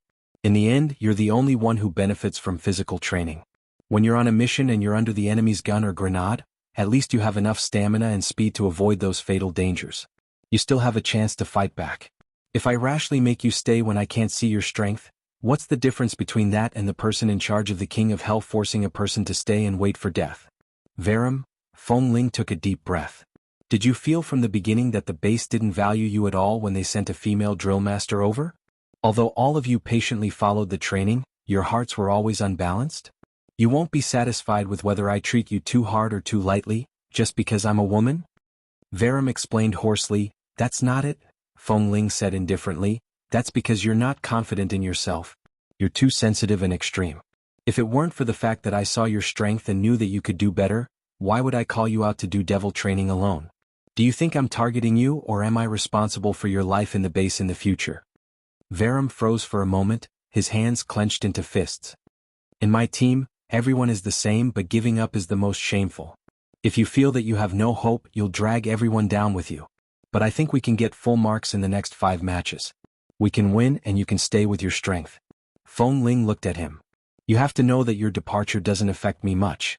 If you're angry with me, it's your own business whether you stay or leave. Don't make a decision that you regret because you're young, and don't let yourself have a chance to be trampled on by the enemy because of a moment of laziness." Varum looked at Feng Ling and did not speak for a long time. Feng Ling glanced at the time. The competition was about to start. She fell silent and was about to walk out. Varum suddenly said, "I'm sorry." Feng Ling paused and looked back at him. Li Nanhing put out the cigarette butt and turned to walk out. His back view disappeared at the end of the corridor. He was too nervous about his little woman. When everyone stepped on the blade and knew the pain, it was the most appropriate time to provoke them. Drillmaster Feng Ling didn't need to be comforted. She had been standing steadily. In the next few games, Varum was like a motor with a new battery, desperately charging forward. Wan Ke's strength could not be underestimated.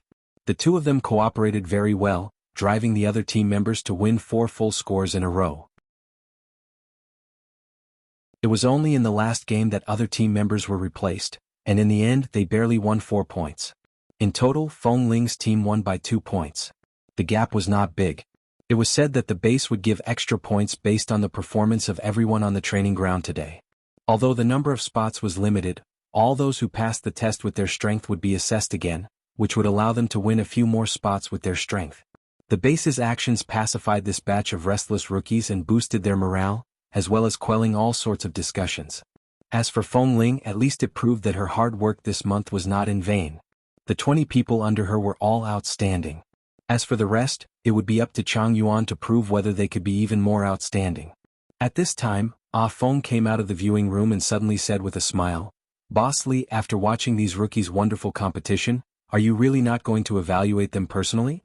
The dozens of rookies in the field looked at everyone in the field in surprise and then looked around. Boss Li? Was the legendary boss of the base here? Where was he? Where was he? After coming to the base for so long, he hadn't seen Boss in person.